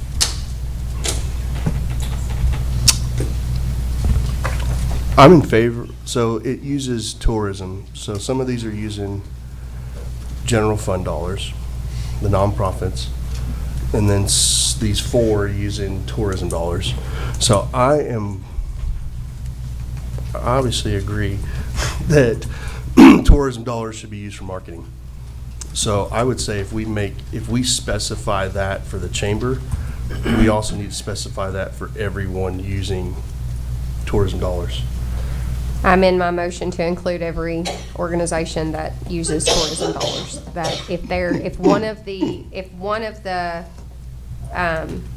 appropriation of funds under that section says marketing, then it needs to say marketing for purposes of tourism in the city of Tullahoma, not necessarily marketing for purposes of getting members to their organization, in other words. Do you kind of see what I'm saying, the difference is? Does that make sense? The only one, everyone else just listed for general operations. It may not. That's something that I've always had a problem with. And that's, and I second it for sake of discussion, because I 100% think it needs to be used for marketing, all of the dollars that we give in tourism. But I think it would only be fair to address them all at one time. But I think that at this stage in the game, it's unfair to change. Like this one specifies regional marketing, okay, so theirs is the most broad one, and because we give them almost, in essence, the single most, it's the largest amount of dollars that we give. I feel like it needs to be a little more specific. Hey, we're not giving you money to increase your and I know they know that. I'm not saying that they're doing that, but to make it very clear, we're not giving you money so that you can invite more people to join the chamber. We're giving you money so that you can invite more people to the city of Tullahoma to shop. And well, it does qualify. All such funds shall be used to promote the general welfare of residents of this municipality. It does say that right under it for clarification. And also, I'd remind you that this is the Tullahoma Area Chamber of Commerce. Yeah. Well, that's true. I seconded for discussion, and I do want to change that, but I want to change it next year from where and I don't want to pump that either. I also set a study session now but we do need to do. I never really saw quite the right place to discuss it until I actually saw what the resolution said. But I'm fine with changing it for next year. But I hope that, and I'm sure that the chamber knows, you know, what those funds, but specifically, we want to be able to see, you know, the draw from that.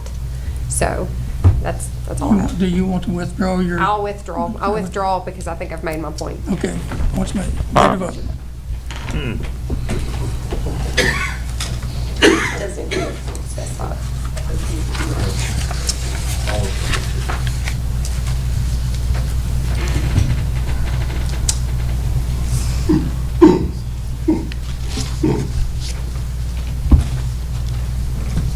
Passes 7-0.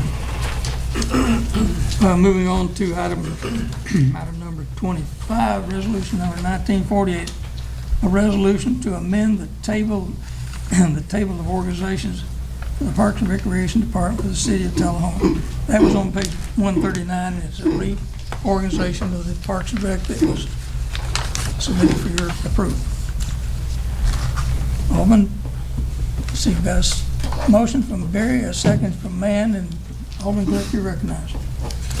I just wanted to say I support this item, and I think the Parks and Rec has done a great job of laying that out, and I guess alongside Kenny. But one addendum I'd like to make to it, not to vote on tonight, but just for the future, I think this would be a good place for the new city administrator to start, would be to look at the entire city's organizational chart, structure, update it where necessary. I think probably there's some of them that are operating outside the currently accepted organizational chart, but if not, let's just get them all in compliance. And I would like to see these organizational charts built out with future growth involved. If they can identify future positions that they may need, I think they should be put in there and grayed out maybe, and saying we need to grow our next, when we get a new staff member, it will be doing X function. And that way it'd be good information item for the finance director and in budget preparations and the board to know what we're looking at, what kind of growth the departments are looking at doing and where it's going to be. And then when these departments ask for it at budget time to add this position, it's not going to be any surprise to us or anybody else. It was all part of the plan. So that will be something for the next city administrator tackle. And I'm sorry I took up your time bringing it up right now, but since we were talking about an organizational chart, I thought it would be a good time to do that. Any further discussion? Ready to vote?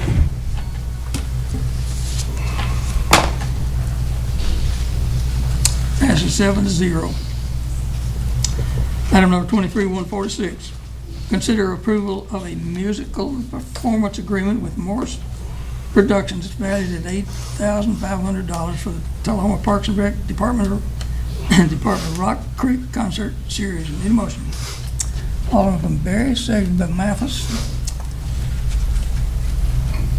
And keep in mind, this is the music performance part of this. There'll be a second agenda item for production. So no further comment, ready to vote. I'll say.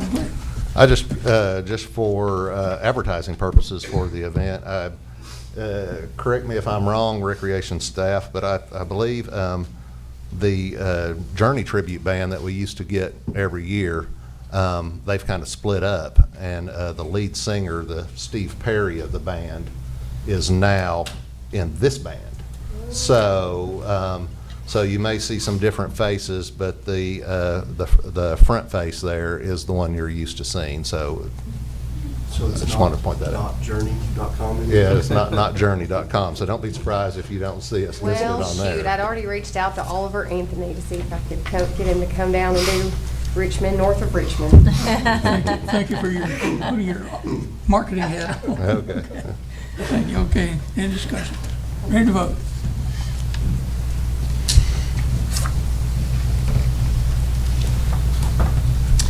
Passes 7-0.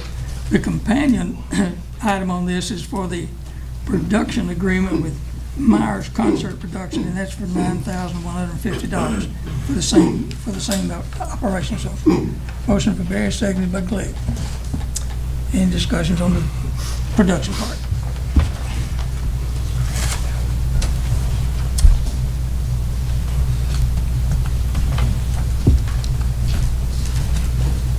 Passes 7-0.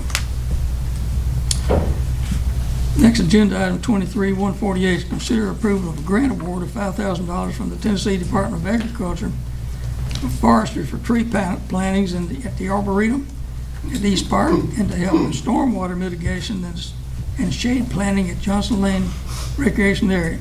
Keep in mind, this is a 50% match, so it's a total project of $10,000, and $5,000 from the city and $5,000 coming from the grant. Motion from Barry, seconded by Glegg. Discussion on that grant. Ready to vote? It passes 7-0. 23-149 is consider approval of the purchase of a 2023 New Way Cobra Freightliner rear loading garbage truck from Municipal Equipment Inc. in the amount of $208,279 and declare surplus. Item number 256, V256 Model International rear loading garbage truck. It's in your package on 166. Need a motion from Barry, seconded by motion from Barry, seconded by Mann. With that, I'll turn to the city administrator for comments. As you know, these are some of the funds that we reappropriated through ARP. This is one of the trucks that we were needing. I do have Mr. Eric Pierce here to talk about it. You will come up. This is one of our frontline railroad trucks that we call our junk truck that goes door to door, and it's a 20-year-old vehicle with over 200,000 miles. Parts are getting obsolete and very hard to find on them, and very expensive, so. Very good, thank you very much. Thank you. Any further discussion? Ready to vote?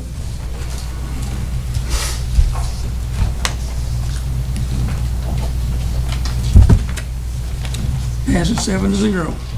Item number 25-150, consider approval of the purchase of a self-contained breathing apparatus from Safe Industries in the amount of $416,370 for the Tullahoma Fire Department. Motion from Barry, seconded by Glegg. Again, I'll turn to the city administrator for comments. Again, this is another item that we were trying to budget this year that we were able to move over to the ARP funds and take out the loan for the construction portions of that ARP that we moved over. These self-contained breathing apparatuses, since I'm kind of familiar with this, will replace the Avon SCBAs that we have at the present time. Avon has went out of business about 4.5 to 5 years ago. Parts are starting to become obsolete as well. We're having a hard time with those. This is a replacement for those for the firefighters. Any further discussion? Not ready to vote.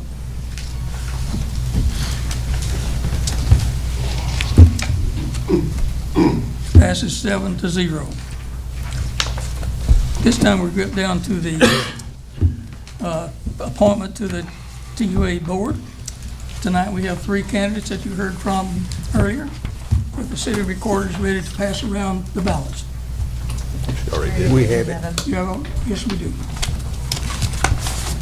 We have a ballot with Mr. Cope, Ms. Dean, and Mr. Chastain.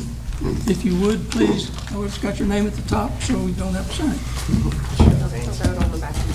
Okay.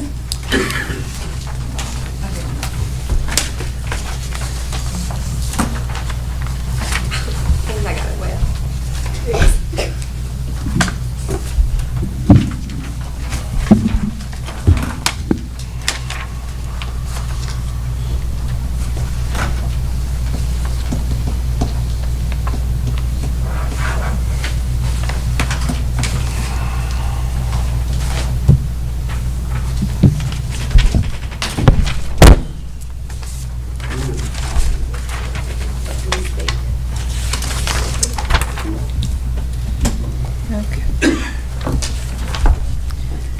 Barry was Patricia Dean. Almacher, Patricia Dean. Glick, Patricia Dean. Mathis, Steve Cope. Mann, Patricia Dean. Wilson, Patricia Dean. Noes, Steve Cope. And that, with that, Ms. Dean, her meetings are on the 4th Tuesday night of the month, so you'll be put on the distribution for the agenda package. Congratulations. Thank you. I'll be there. Mr. Mayor, Mr. Cope, thank you so much for serving on all the boards that you serve on. We certainly don't want to lose you, so don't go anywhere, okay? Thank you. It was a hard choice. There And was Mr. 3 Chastain. great candidates there. Well, it's understandable, and congratulations. I'm sure you'll do a great job. Great qualification. Mr. Cope's relatively busy. You won't have any trouble staying busy, I know that. Personal privilege. Before we do this next one, can we take like a 3-minute break, just in case it gets lengthy? Recess for 3 minutes. Trying to figure out who you're going to vote for.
Tonight, we have one more item, pretty important item that we have to consider the nominations of selecting an applicant that extended his job offer to the city administrator of the city of Tullahoma effective October the 1st. So at this time, each of you have received a ballot with 3 names on it from Mr. Dorsey, Kenneth Pearson, and Jason Quick. If you would just circle a name, pass them to the city recorded. We'll see how the first round of voting goes.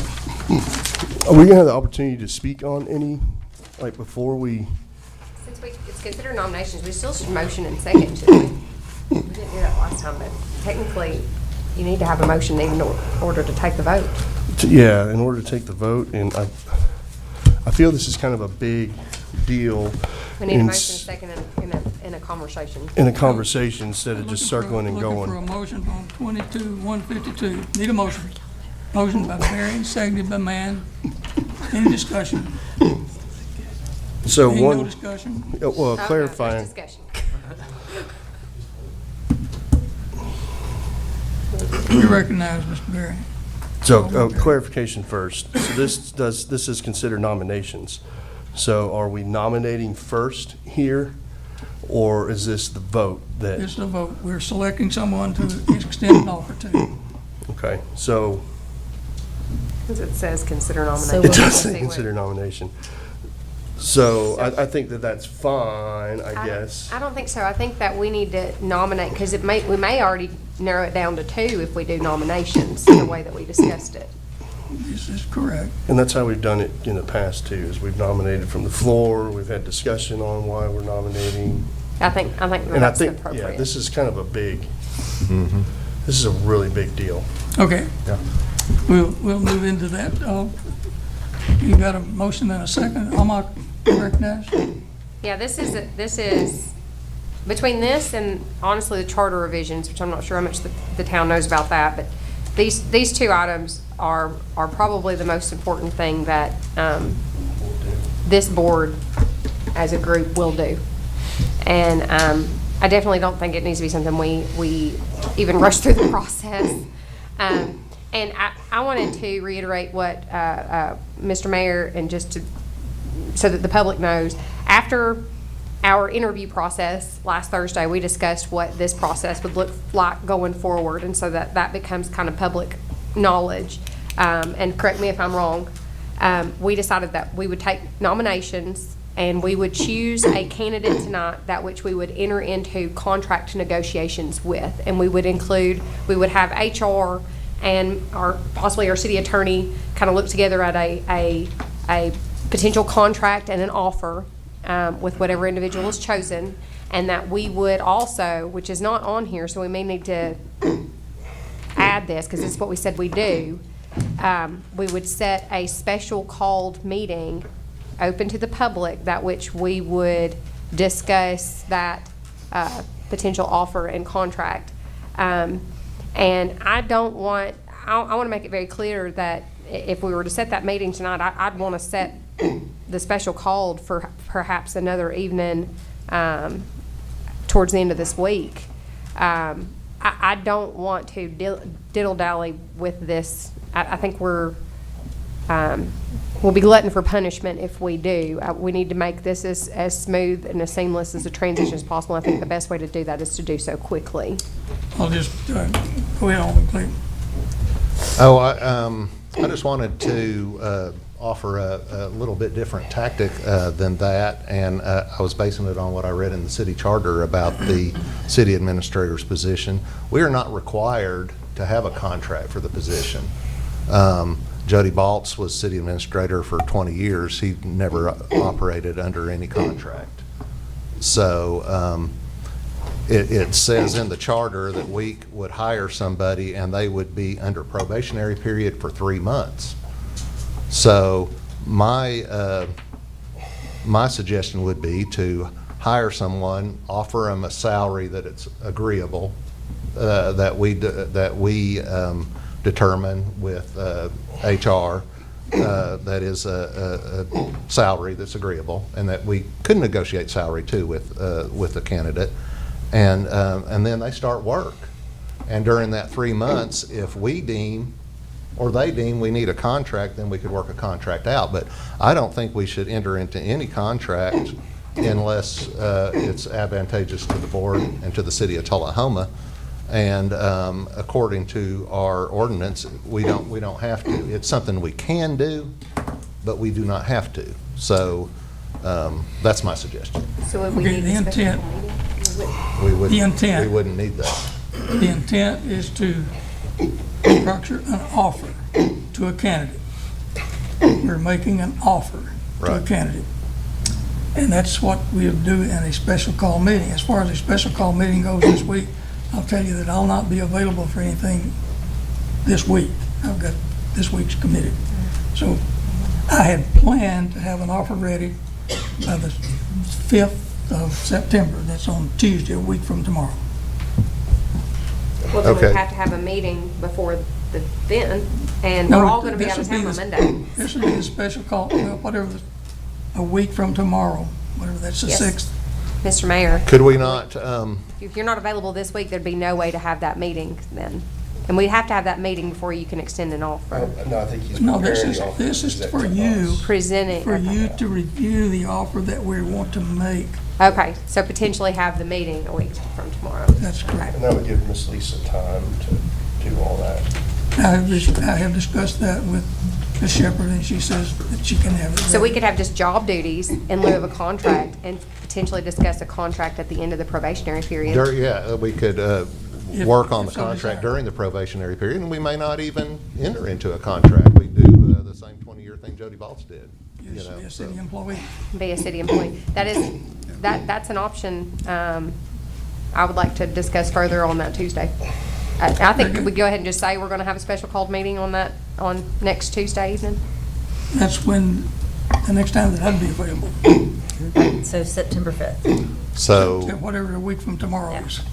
so what we'll be doing would be selecting the candidate tonight. The offer will be determined, and then we'll vote on that next Tuesday at a special call meeting. Yes.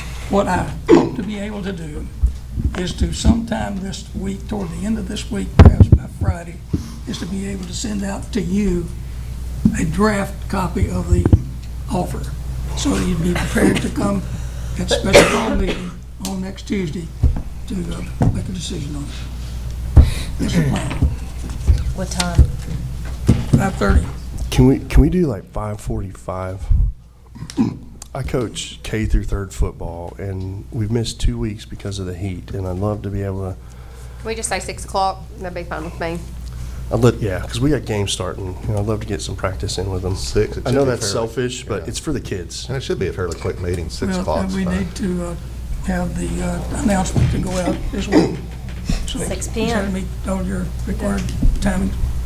Okay? 6 p.m. 6 p.m. next Tuesday. Any further discussion? The only other discussion I would have is just. We're ready for nominations. Floor is open for nominations. Pass them. We gotta nominate somebody. We're gonna do nominations. You wanna nominate somebody, Mr. Matt? Yeah, I'm gonna nominate someone. Go ahead. I nominate Jason Quick. Jesse Quick, been nominated. Any other nominations? I'm going to nominate Kenny Pearson. Someone needs to nominate Christopher Dorsey. Okay. There's no other nomination. We're ready to vote. We have 2 candidates selected. I want to speak first before we vote. I don't know that it will matter, but I want to speak. We had 3 candidates, and I think that they each bring their own attributes and their own qualifications. Mr. Dorsey has the most, on paper, he is the most qualified, and he has the most experience. Mr. Quick brings his background and his experience. Mr. Pearson brings his background and his experience. I talked to all of the department heads, about 20 different employees. I had a survey that had 408 responses, and then I talked to over 150 people myself by phone, text, and I count some emails in there. And when I made my decision, it was tough, right? Because you got to look at, obviously, experience, but you can't look at just experience alone, I think, in this situation. So questions that I asked myself were themes that I got from the when I had reached out and talked to department heads and employees in cities, and experience and qualification was a big thing. Local ties versus the fresh perspective was a thing. Leadership and their ability to be independent but play by the rules. Ethical standards and transparency was a theme. One of the things that somebody said was we need a city administrator that's not afraid to point out conflicts of interest. I didn't pick that one out specifically. I just had a growth and infrastructure, and somebody who understands the candidate should be forward-thinking and adept at city planning. And when I talked to the department heads and the city staff, that weighed heavily with me. Because I don't know police and fire or planning and codes, and I'm not the one that they're going to be working for. Maybe indirectly down the chain, they're going to. Some things that I had heard about Kenny Pearson was that he was a leader, and they spoke about the collaboration that is happening now within the departments, which is something that it's kind of a breath of fresh air was one of the terms that was used. The stability that we see here and their ability to trust him. We're in a point in our history, like Ms. Almacher had said, that this is probably one of the most important decisions that we're going to make, but it's important because of the things that are on our plate, in our city's plate right now, when it comes to the growth and the infrastructure and the ability of our departments and our department heads and the ability of the leader to may not know everything, right? And there may be gaps in knowledge. I can go to Google and I can get the answer to anything that I want, but I have to know the right question to ask Google to get that answer. And so for me, when I looked at the things that we have in motion and I looked at that, we've got a capital plan that's going on right now. We have an ARPA funds that are going on that we're trying to do right now. We have projects like the Ledford Mill widening. We have the Cedar Lane sidewalk project. We have the possible transportation project. We've got 20, 30 projects in motion right now, and that's not everything. And so my first vote here will be for Kenny Pearson, because I think that it's not a doubt, and I'll support whoever, it's not a doubt against anybody else, but it is, Kenny spent 6 months catching up on all this based off the experience that he already brought to the table. And any other candidate that we have before us right now, we're resetting. And the things that we've talked about tonight, the impact fees and knowing the departments and knowing these different things, again, it's not a slant or a slight against anybody, but it will set us back at least 8 months, 6 months or more to get caught up on everything that we've got going on right now. And then you also have to have the time to build the rapport with the staff, to build the respect of the department heads. They're going to work with anybody, right? But they're still going to have that getting to know you time. And Kenny, over the past, I can't believe it's been 6 months. Thank you for doing that. I don't think that was ever the intent. Has progressed throughout that. And I think that he has managed well. He has brought unity. When I walk into City Hall now, it's a completely different feeling. It's a completely different vibe. And I mean, that's where my vote's going to go, and those are the reasons that I'm going to vote for Kenny, because I think that we have a lot in motion right now, and anybody else, I think, kills that. Doesn't kill it, but it slows and it steps back, and it puts a lot of these things on the back burner. Alderman Almacher, you're recognized. Comment? Oh, can I add one more thing? Oh, sorry. It also shows our staff that you can come to work for the city of Tullahoma and start off as a volunteer fire or start off in our fire department, and you have the potential to work up. We always talk about investing in ourselves. That's investing in your staff. That's investing in your employees. I'm sorry. Oh, you're good. So one thing I'd like to say to the public is, no matter how this vote ends up tonight, be kind. You know, y'all talk about me, but let me tell you something. Y'all are not very kind to me. So, you know, be kind. There is absolutely no one up here who is taking this lightly or this decision. We have now narrowed it down to two, I'm assuming, qualified, excellent gentlemen who would serve this city with such integrity, and there is no wrong choice. And so I've had people message me and go, why are you drinking this Kool-Aid, or why are you drinking that Kool-Aid, or you know, people are watching you, and it's almost like a threat of, or you know, or I've been accused of being buddy with Kenny, or I've been accused of being buddy with Jason, and I know other people on this board have had that too, and that it couldn't be further from the truth. We have all taken this this process so seriously to try to do what is best for the city of Tullahoma going forward, and it is time for our city to move forward, and all of that needs to stop. And I hope that this will be that culminating moment, regardless of the decision, that will forge our city back together in unity, no matter who the decision is. So, thank you. Any further discussion? If not, please pass your ballots to the city recorder.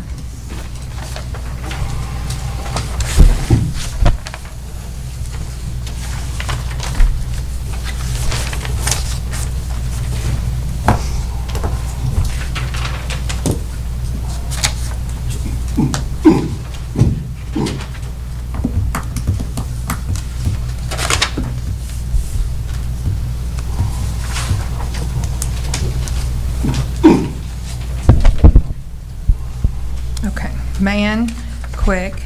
Wilson, Quick. Almacher, Quick. Berry, Pearson. Noes, Pearson. Mathis, Quick. Glick, Quick. Ms. Quick, congratulations. I'm fine with that. And we've had the discussion about setting a special call meeting to review the process for making the offer. So we'll do that. Are we making the offer after the meeting on Tuesday? Can we make it at the meeting? I mean, I think that's appropriate.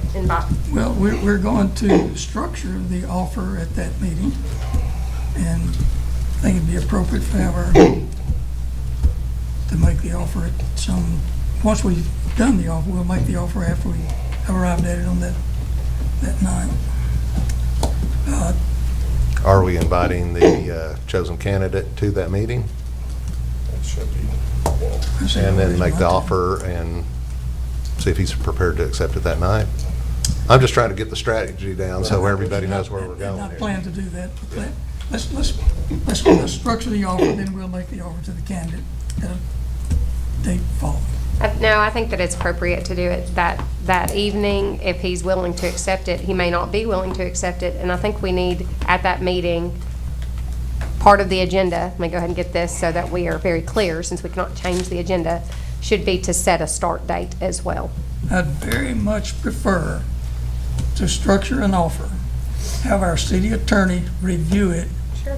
and have the city attorney review it, and then make the offer to the candidate after it's been reviewed by legal counsel.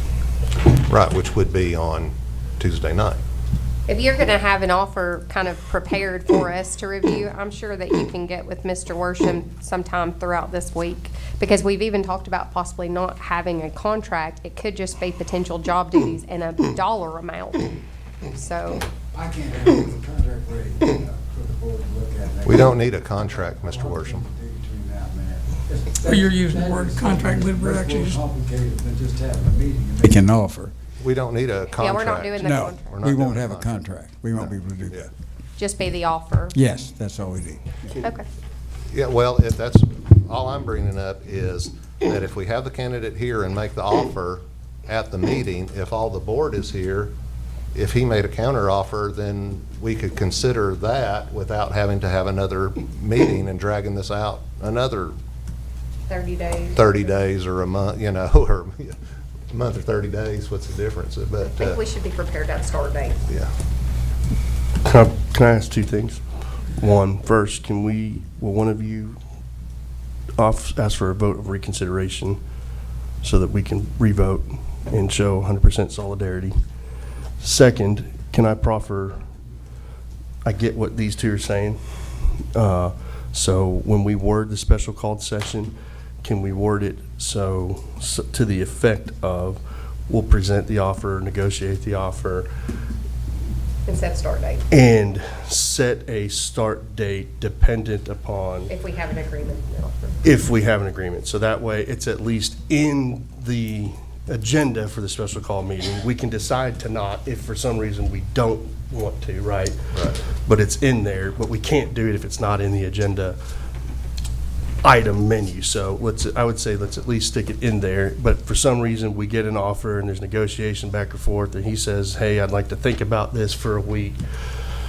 We're not bound to it, but we could, well, maybe you want to negotiate back and forth on television. You know, I mean, that'd be fun. It would be nice just to move forward. It You know, to would, be able to but move so forward. I think if we word the agenda that way. Tonight is for the, but it'd be effective October the 1st is what we voted on tonight. Where did we vote? Where did we vote? Where did we Effective vote at? October 1st. Item number 23-152. Oh, it does say that. It does say that. So your start That was in date's the caption October I just 1st. read. That's too far out with all the things that we have going on. It's just September 1st. Not too far out. So I think that we can achieve all that, but all we need to do is say in the special call meeting, let's talk about reviewing the offer, negotiating with the candidate, include in there, set a start date. If we don't want to set the start date, we don't have to. If we're ready to, we can, but we can't do it if it's not in the agenda, in the On or special call. before October 1st. That way we can set it whenever. I think that he might want to do some training with our interim, a week or two there to get acquainted with the city. I think that might be appropriate before October the 1st. That's what was intended, that was the intent of this conversation. The intent of what. Okay. the end That's of the fine. start I think date. that we can leave it there, and if we want to change it in the special call meeting, then we change it at that time. But we But just let's need to make sure include. the latitude Let's is there include to that do that. let's make sure we've got the latitude to make the decisions that we want to make in the special call meeting. Okay, there'll be a special call meeting on 6th, 6 o'clock, 6th at 6. Will somebody reconsider? It's the 5th. I will, you've been nice to me tonight. It's Tuesday, September 5th Negative. at 6 o'clock. I know, okay, so in the spirit of moving forward in unity, even though I'm normally against these things, I will make a motion to reconsider the vote so that we can all recast in unity.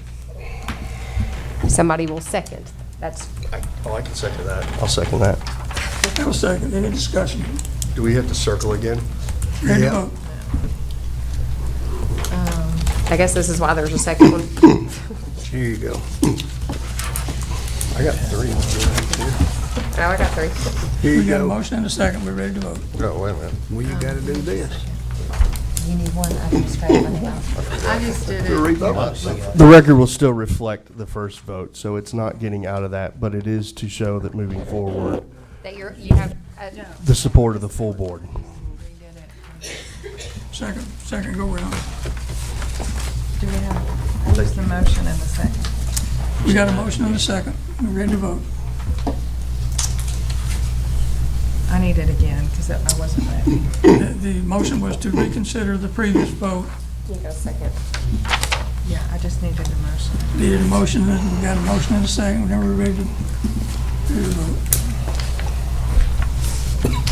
Then we voted about changing, everyone sending in a separate note.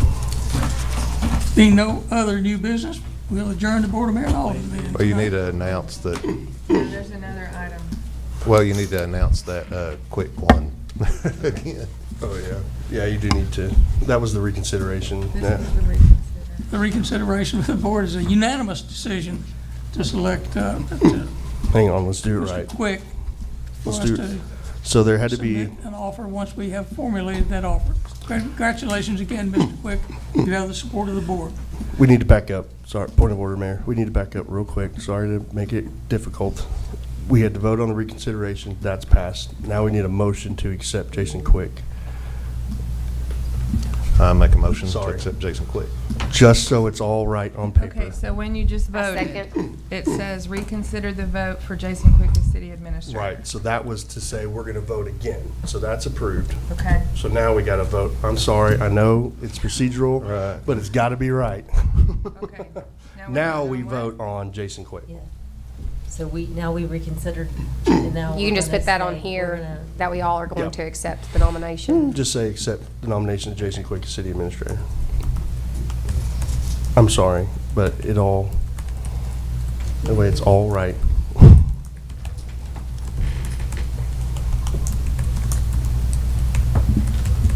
Ask the election commission about it. If you don't do it right, then they'll come back and get you. Okay. Definitely come get you. Ready to vote? And that passes 7-0. And that passes 7-0. Being no other new business. Oh, There is new business. We had an amendment to the agenda.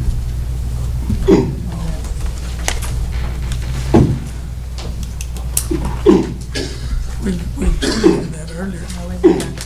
We voted to add it to the agenda. We haven't voted on We voted it to bring it back to the board. It's just a discussion. Resolution. it. We Bring it did, back to the but board. they wanted a discussion added to the agenda. Correct? Your motion was to bring it back to the board for resolution. Costa Bryce. It's a discussion to bring resolution. Discussion. Yep, for the board for resolution. It's discussion.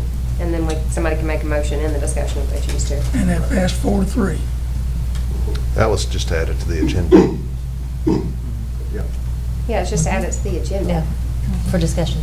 For a discussion. Okay, we'll go back to that matter. We added it to the agenda. Thank you for bringing that to the attention. Okay, Alderman Berry, you made the motion. So Actually need a motion and a second in here. need a motion and a second for discussion. Motion from Berry.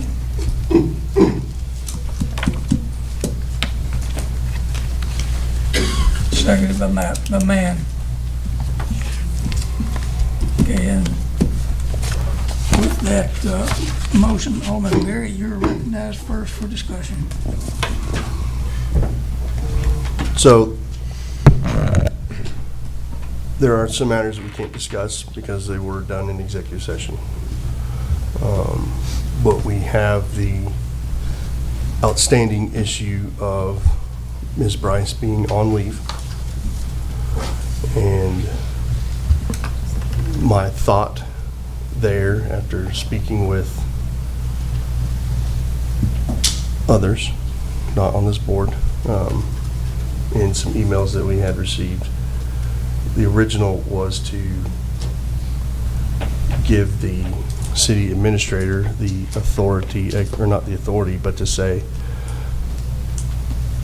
this leave needs to come to an end. I think maybe instead of passing that off to our interim or the new administrator to handle, we have a transition here, so I believe that this is a matter that we need to resolve ourselves. My thought is that we, between now and that we set a date, and the director needs to return to work by that date, is my thought.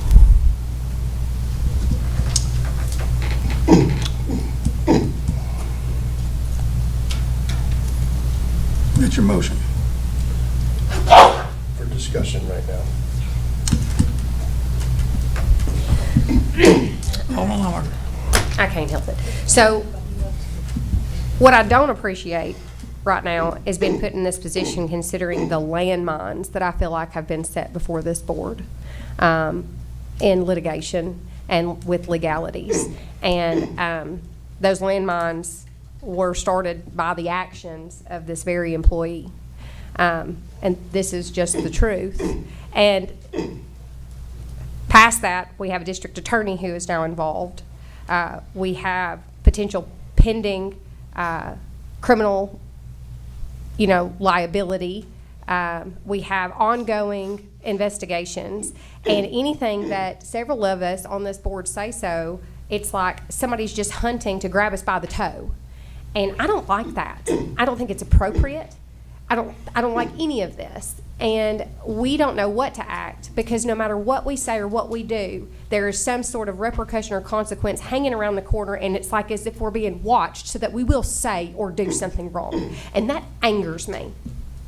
That angers me. So I don't think that this is appropriate, even though it's a personnel matter, to do under this situation because of the potential litigation. And I think this matter would actually be more appropriate and suited for executive session based on all of the other things that are taking place around it. And I don't believe that it's an appropriate vote. The vote that has already been cast that we can't undo, there is no reconsideration, is that she would remain on leave until the resolving of a criminal investigation, and then potentially resolving of an internal investigation, one that we have not yet done. And I know I have a problem with us not have yet done that either, but how can we do that without our documents? And I understand that there's been some back and forth about trying to get these documents back so that we can even have a starting point. I'm still of the opinion we can't do anything or understand whether or not protocols or policies, or if our standard of due diligence and care has been violated by this employee. I don't like the fact that this employee went to receive an award while on wearing a City of Tullahoma badge while she was on administrative leave and a pending criminal investigation. I don't think that's appropriate. And yet we sit up here and we get to say nothing because it feels like, oh, if we say anything, we're going to A, either get sued, or B, the DA is going to slap another charge on one of us. And this is just wrong. It's just wrong. And I hope the district attorney is watching this tonight. He understands that I blame him more than I blame anybody right now. Anyways, I think that I would like to reserve that conversation going forward for executive session if this board is actually going to be the one to bring resolution of this and not follow what we've previously set out and voted on, because that matter has not concluded, then we need to do so and discuss that in executive session because of the pending liability. Alderman Wilson? Yeah, I mean, the way I understood it and the way that I feel like that it needs to have been handled is that we do an investigation to see what the outcome, obviously, of the investigation will be. And before we could do that, our documents were taken by District Attorney Northcott, and have since been handed to another district attorney from Warren County, I think. And these are our working city documents, so I'm not really sure why, since we had an investigation that we were working on, why we don't have our documents. I mean, I can see if they needed to get copies of the documents or I don't know what investigation, but we had those are our city documents that are working city documents that we needed to do our investigation. And because we don't have access to our documents, it has caused months and months and months of uncertainty for Ms. Bryce, as well as this. We have had no city administrator. Thankfully, Mr. Pearson stepped up to fill that role, but we need our documents back, and I don't understand how our working city documents why we don't have those. Alderman Berry? I agree with what you said, and this wasn't to put anyone on the spot. It is coming from the place of and it's no disrespect to anybody not sitting up here, we have been paying somebody a lot. I don't know exactly how much. I don't want to say a lot. We have somebody that we are paying, and I think that we either, I agree, we don't have the documents. If we were going to go that route, then we need to go that route. But we either need to say come back, or I think we resolve it the other way by saying don't. But either way, we can't continue to keep paying somebody on leave. It's been months. How long has it been? February, March, April, May, June, July, almost end of October, September. 7 months that we have been paying somebody on leave. And according to the information we received from the district attorney, we ain't getting those documents back until all pending cases are done. That could be a year. That could be 2 years. It could be a month. I don't know how. I know it's not going to be a month. That is going to be months. And one way or another, either come back and be here on this date, and if you don't, then we terminate that way, or not that way, but either way, this has got to come to an end in this board. We had an executive session, we had these discussions. We can't come to decisions in an executive session, right? But we did talk about this topic in an executive session. I won't go into the details because we can't talk about the meat of it. But we need to come to a resolution, whether it's to part ways or not, because I mean, I don't even want to guess, but I'm guessing it's $10,000, $20,000 or more. I don't know how much. I have no idea how much. I should know, I guess. But, you know, that's my concern, is that we need to come to a decision and resolution to this one way or the other, is my, whichever way we decide to do this board, I will support, but it needs to be resolved. Let me, before I address the, before I yield the floor to the other people who have their hands raised to speak, I'd like to ask our city administrator to please come forward and say what the DA has told us about the merits of the documents that are sequestered currently relative to Ms. Bryce. Administrator or attorney? City attorney, sorry.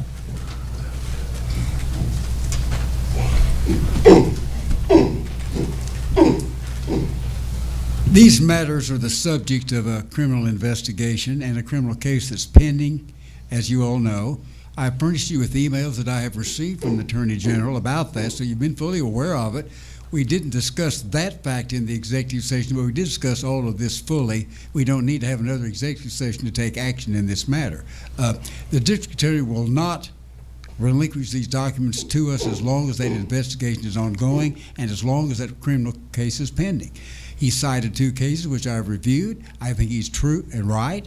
I think we have no choice but to either allow us to just move forward and take no action and leave the matter like it is, or take some personnel action that we think is appropriate at this time. And the question about Ms. Bryce's culpability in his investigation in those documents. His correspondence stated that thus far he had seen nothing that indicated there's any criminal activity on her part. But he said thus far, which means the investigation is still ongoing, and I have no way of knowing any more than I just related to you now, which was reported to me both by Attorney General Northcott in Coffee County and Attorney General Stafford in Warren County, both of whom had been involved in this matter. Thank you, sir. Alderman Longmacher, you're recognized.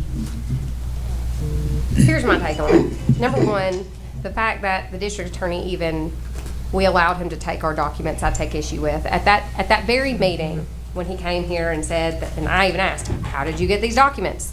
And he said, well, you called us, but the Board of Mayor and Aldermen never did such. We never voted on such. And I actually would argue that those documents themselves, if they are in fact evidence, they were illegally obtained because he did so without a search warrant and with objection. We all know that Fourth Amendment, if somebody comes to your house and you object to a search, okay, only one member of that household has to object for that search to be invalid without a warrant. So it would be subject to the exclusionary rule that would even be used against even Ms. Bryce for that matter. So with that, or for any other purpose on this board. So with that, I think that, number one, we cannot move forward. We cannot bring an employee back to work. That is irresponsible if they are still under, investigation. Number two, I'm fine with bringing resolution of this, but I don't feel like we can make an adequate resolution until we have all of the facts, which we can't get until we get the documents. That is of no fault to Mr. Worsham. So what I would propose is, and I know Mr. Worsham's probably not going to like this, but I don't want the DA's answer that he won't give them back to us. I want a judge's answer. I want a judge to tell us, no, we can't have our documents back. And if we can file a motion to say, hey, can we get our documents? And the judge comes back and says, no, you can't because of X, Y, or Z, then we have that answer. But there might be, because I look at it, I've evaluated those cases as well. I look at it a little bit differently. I also would argue that these are they are the property of the city of Tullahoma. They're not the property of Miss Bryce. They're not the property of any one of us up on here on the board. They're not even the property of the Board of Mayor and Aldermen. They are the property of the city of Tullahoma. There was no search warrant received in this case, and I objected up here in public to the very taking of those documents. And I think that needs to be heard by a judge, and we need to see if we can get our documents back. And I promise you, Miss Bryce, if we get our documents back and we can look at our internal processes, I will personally be happy to welcome you back to the city of Tullahoma. But right now, that is irresponsible. And I don't feel like we can come to a resolution based on our previous votes responsibly if we don't have our documents. Yeah, I'd like to make a motion that I want a court to tell us we can't have them back. I want to file. If I could, please. Yes, Mr. City Attorney.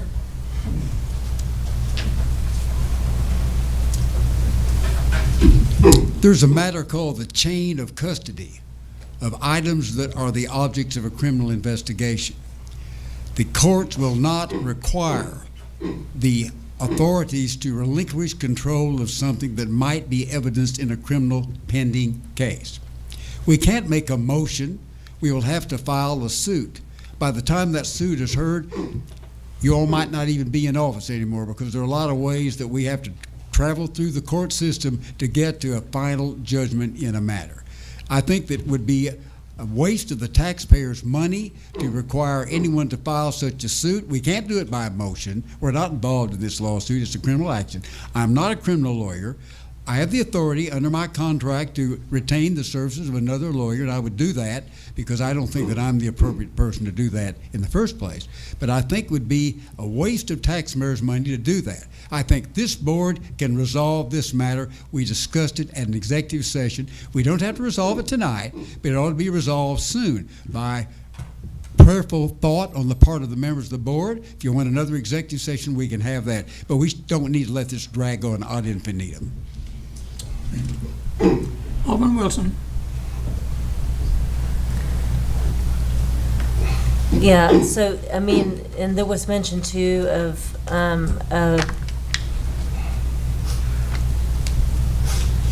a decision of either criminal guilt or innocence from the district attorney. And to me, I never thought that we were, our investigation wasn't criminal. It's whether or not someone broke procedures. So it doesn't, if I have an opinion that somebody says that they have no criminal, that the investigation thus far is not criminal in nature, that's great, but that still is not the investigation that we were pursuing. We had an active investigation going on, so I'm not really sure.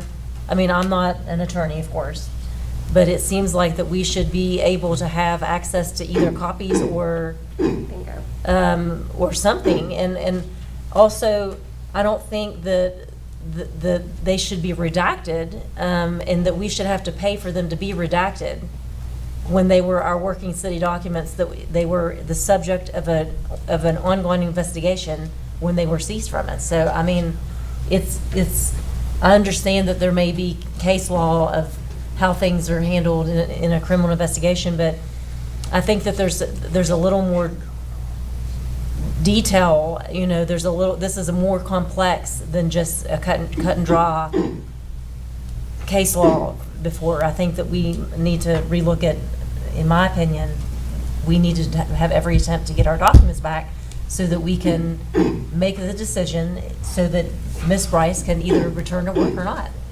I have one more thing to say. Oh, no. So, if somebody steals my purse today, do I gotta wait a year and a half until that can go through the throes of our justice system to get my purse back? I don't think so. In fact, Title 39-11-709 has what you have to do when there's a procedure for return of property seized. And it says, A, only an owner and interest holder may make a claim for return of property seized for forfeiture or otherwise contest the forfeiture under this part. In the event of a seizure for forfeiture, the property shall not be subject to replevin, conveyance, or attachment, but is deemed to be in the custody of the seizing agency or official. Then it says B, if after 30 days from the date of the seizure of the property or the filing of a notice of lien les pendens, no administrative or civil forfeiture action has been initiated. No civil or forfeiture action has been initiated. The owner or interest holder may petition the Chancery Court where the seizure occurred for return of the property seized or to have notice of lien les pendens released. And you would say that Chancery Court, so it would be civil, but absolutely it is not, because this is Title 39, which is under criminal offenses. So I don't know why we can't just file a motion like this says to petition the court in the judicial district where the seizure occurred for return of the property. It doesn't mean that the property cannot be used as evidence going forward. It means that you're returning the property to its rightful owner. And I don't see, just like in my other situation, if somebody stole my purse today, that I might have to wait a year and a half to get it back. I would like, and the answer to that may be no, Mr. Worsham. It may very well be no, and I understand that. But I want that from a court or from a judge. Is that a motion? It is a motion to instruct. I'm going to read. That's seizure of property. It's a totally different thing than what we're talking about. That's as if you had a gun that was the alleged object of a killing. That's a little bit different. You wouldn't get that gun back until the matter was over. A petition is not a motion, Ms. Almacher. Don't you know the difference in Chancery Court? It's not, and you know that. This is not the appropriate way to do it. You don't need these documents to determine whether or not you want this lady to return to work. You don't need these documents to determine whether or not she violated any of our internal policies. Those are totally different from the criminal thing. Mr. Worsham, with all due respect. If you want to return another attorney to do what Ms. Almacher wants to do, that's all right. I'm not going to debate the matter any further with her at this meeting tonight, however. Thank you. With all due respect, that is for us to decide on whether or not we need the documents to do what we decide. And I appreciate Mr. Worsham's input and his advice to us, but it ultimately is this board's decision on whether or not we believe we need those documents. Well, if there was a better way to do this, then maybe we should get together and hear it. But we had an ongoing investigation. I'm still at a loss as to why that our evidence is gone. It's evidence.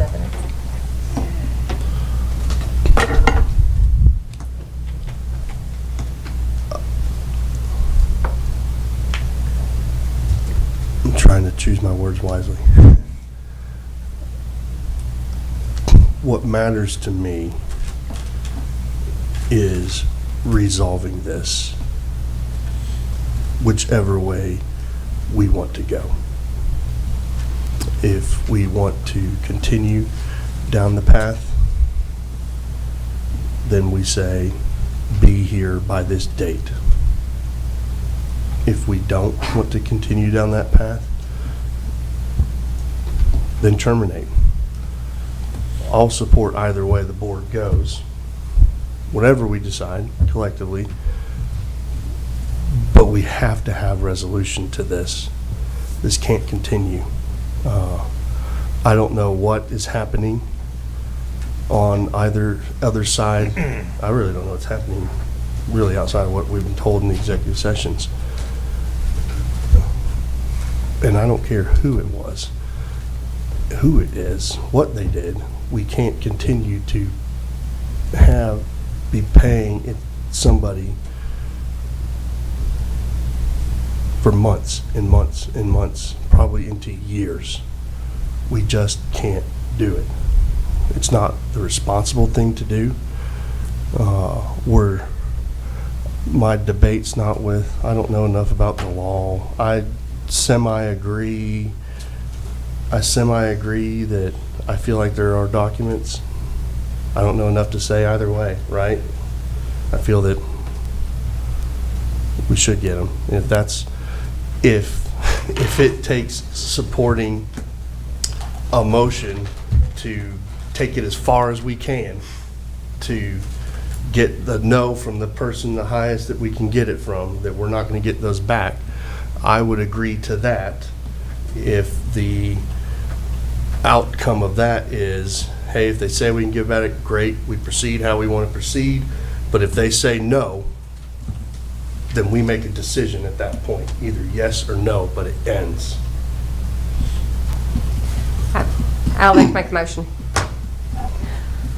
I make a motion twofold to petition the court to obviously seek outside counsel outside of Mr. Worsham, to petition the court to get our documents back, and in the interim, place Ms. Bryce on unpaid administrative leave.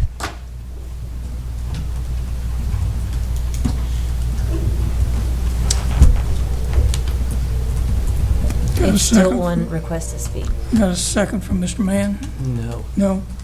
I'm still reading, it's on my, I'll second it to, we got a motion from Ms. Almacher, and we don't have you got a second?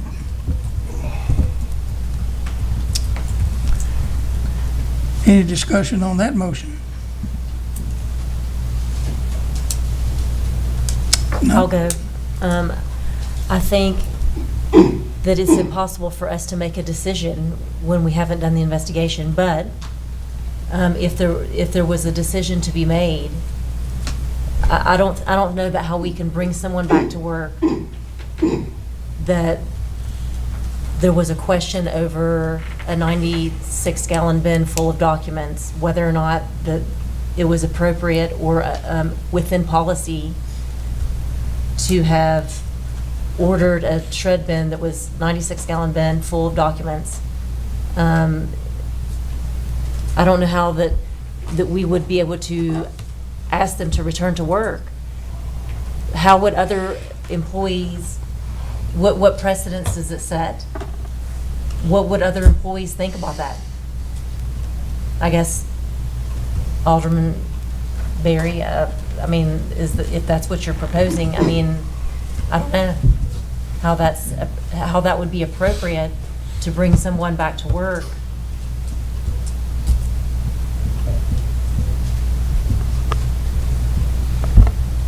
I mean, I'd love to have immediate resolution, but I don't know how. We discussed in executive session. We had this discussion in executive session. I believe the motion, though, that's on the floor that you seconded is to go to the legal channels of Chancery Court to get the documents back. From now until we get an answer from the courts, this will have to be placed on unpaid administrative leave. That's the motion that's on the floor that you seconded.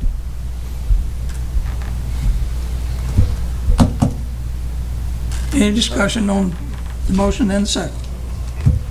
Alderman Glenn? I will, and I am speaking tonight on advice of counsel. He said it's perfectly fine for me to speak tonight on any of these issues and to vote. I would like to speak to offer an amendment to that motion, and that would be seek full resolution to get our documents back as far as it needs to go, but leave Ms. Bryce on paid leave.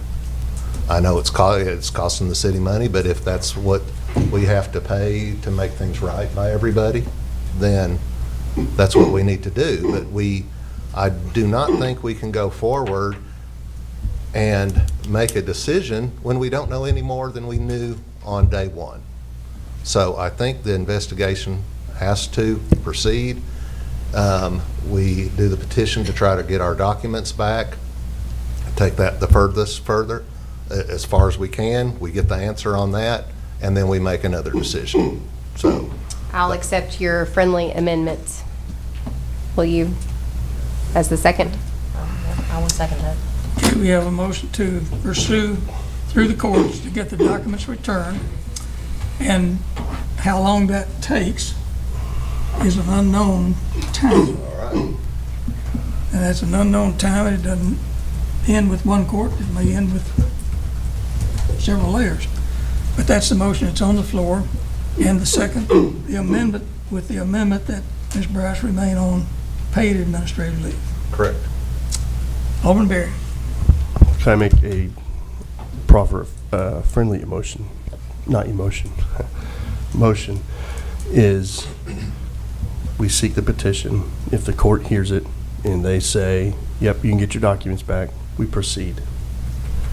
If the court says no, then we make a decision at that next meeting to either retain or to not. But either way, once we get that decision at the next meeting, well, obviously, if there's an investigation needs to be done, it'll take longer. But at the next meeting, if they say no, we make a decision, and we don't put it on anybody else. I think we can determine how to move forward with an investigation with or without the documents, but I think an investigation is going to be much more fruitful with the documents is the purpose of this.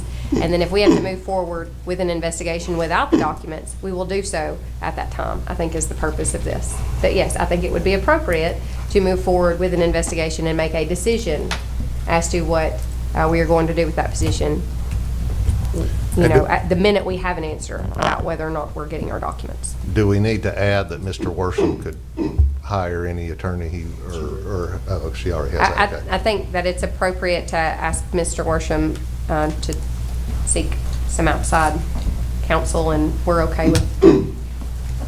And that's appropriate, because I don't feel like I want to do that. Or should do that under the circumstances, because I've worked both with Ms. Bryce and with all of you.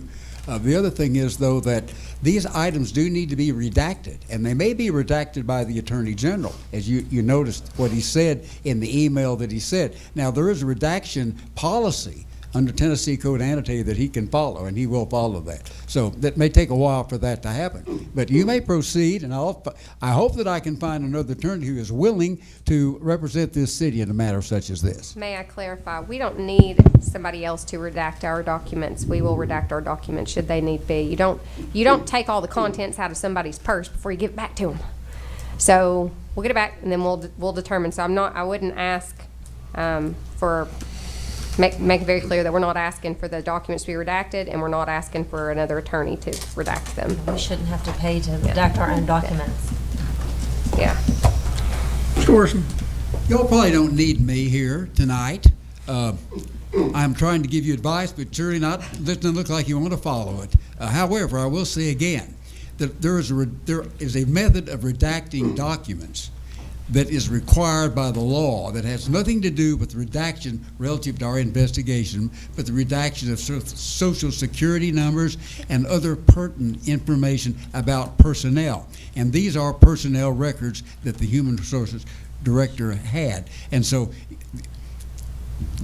we'll let whomever we're able to find to represent this city in this matter deal with that issue as well. But it might be a problem. I'm just pointing it out to you, and it might take a while, according to what General Stanford's email to me, or letter to me, I think, or Ms. Northcott. I got some from both indicated.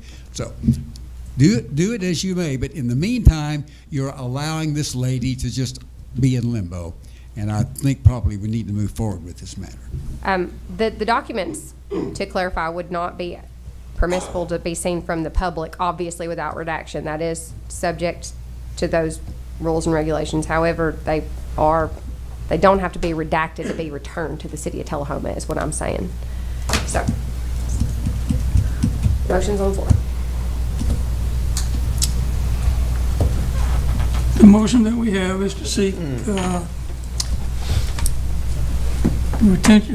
return of the documents through the court system, through the appropriate court system, and we've asked the city attorney to assist us in preparing that request. And that request is also now that until we receive those documents, Ms. Bryce will remain on paid administrative leave until a resolution is reached at the culmination of the court's decision on whether to return the documents or not. With the or not, the board will determine the final action with Ms. Bryce. We will determine how to move forward from that point, yes. With that, we're ready to vote.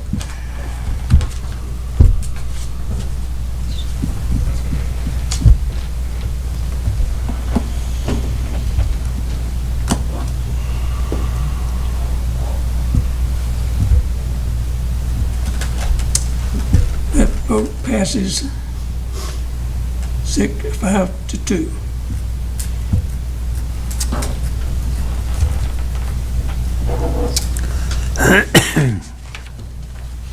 With that, there being no other new business, the Board of Mayor and Aldermen is adjourned, but we'll move directly into the beer board.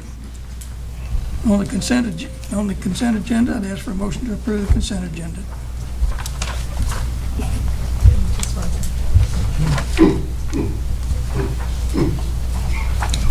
Motion by Mathis, seconded by Berry. Vote on the agenda, consent agenda.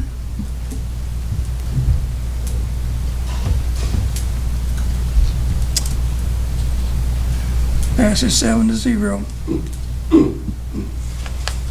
There's no other unfinished business, but the new business is item number BB 29, beer application for a special events permit for a nonprofit for Beechcraft Heritage Museum.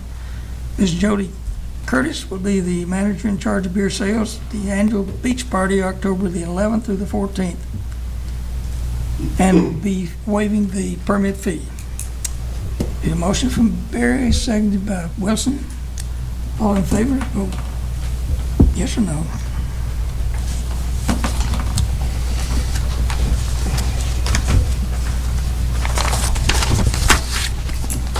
Passes 7-0. There'll be no other new business. The beer board will be adjourned. Good evening.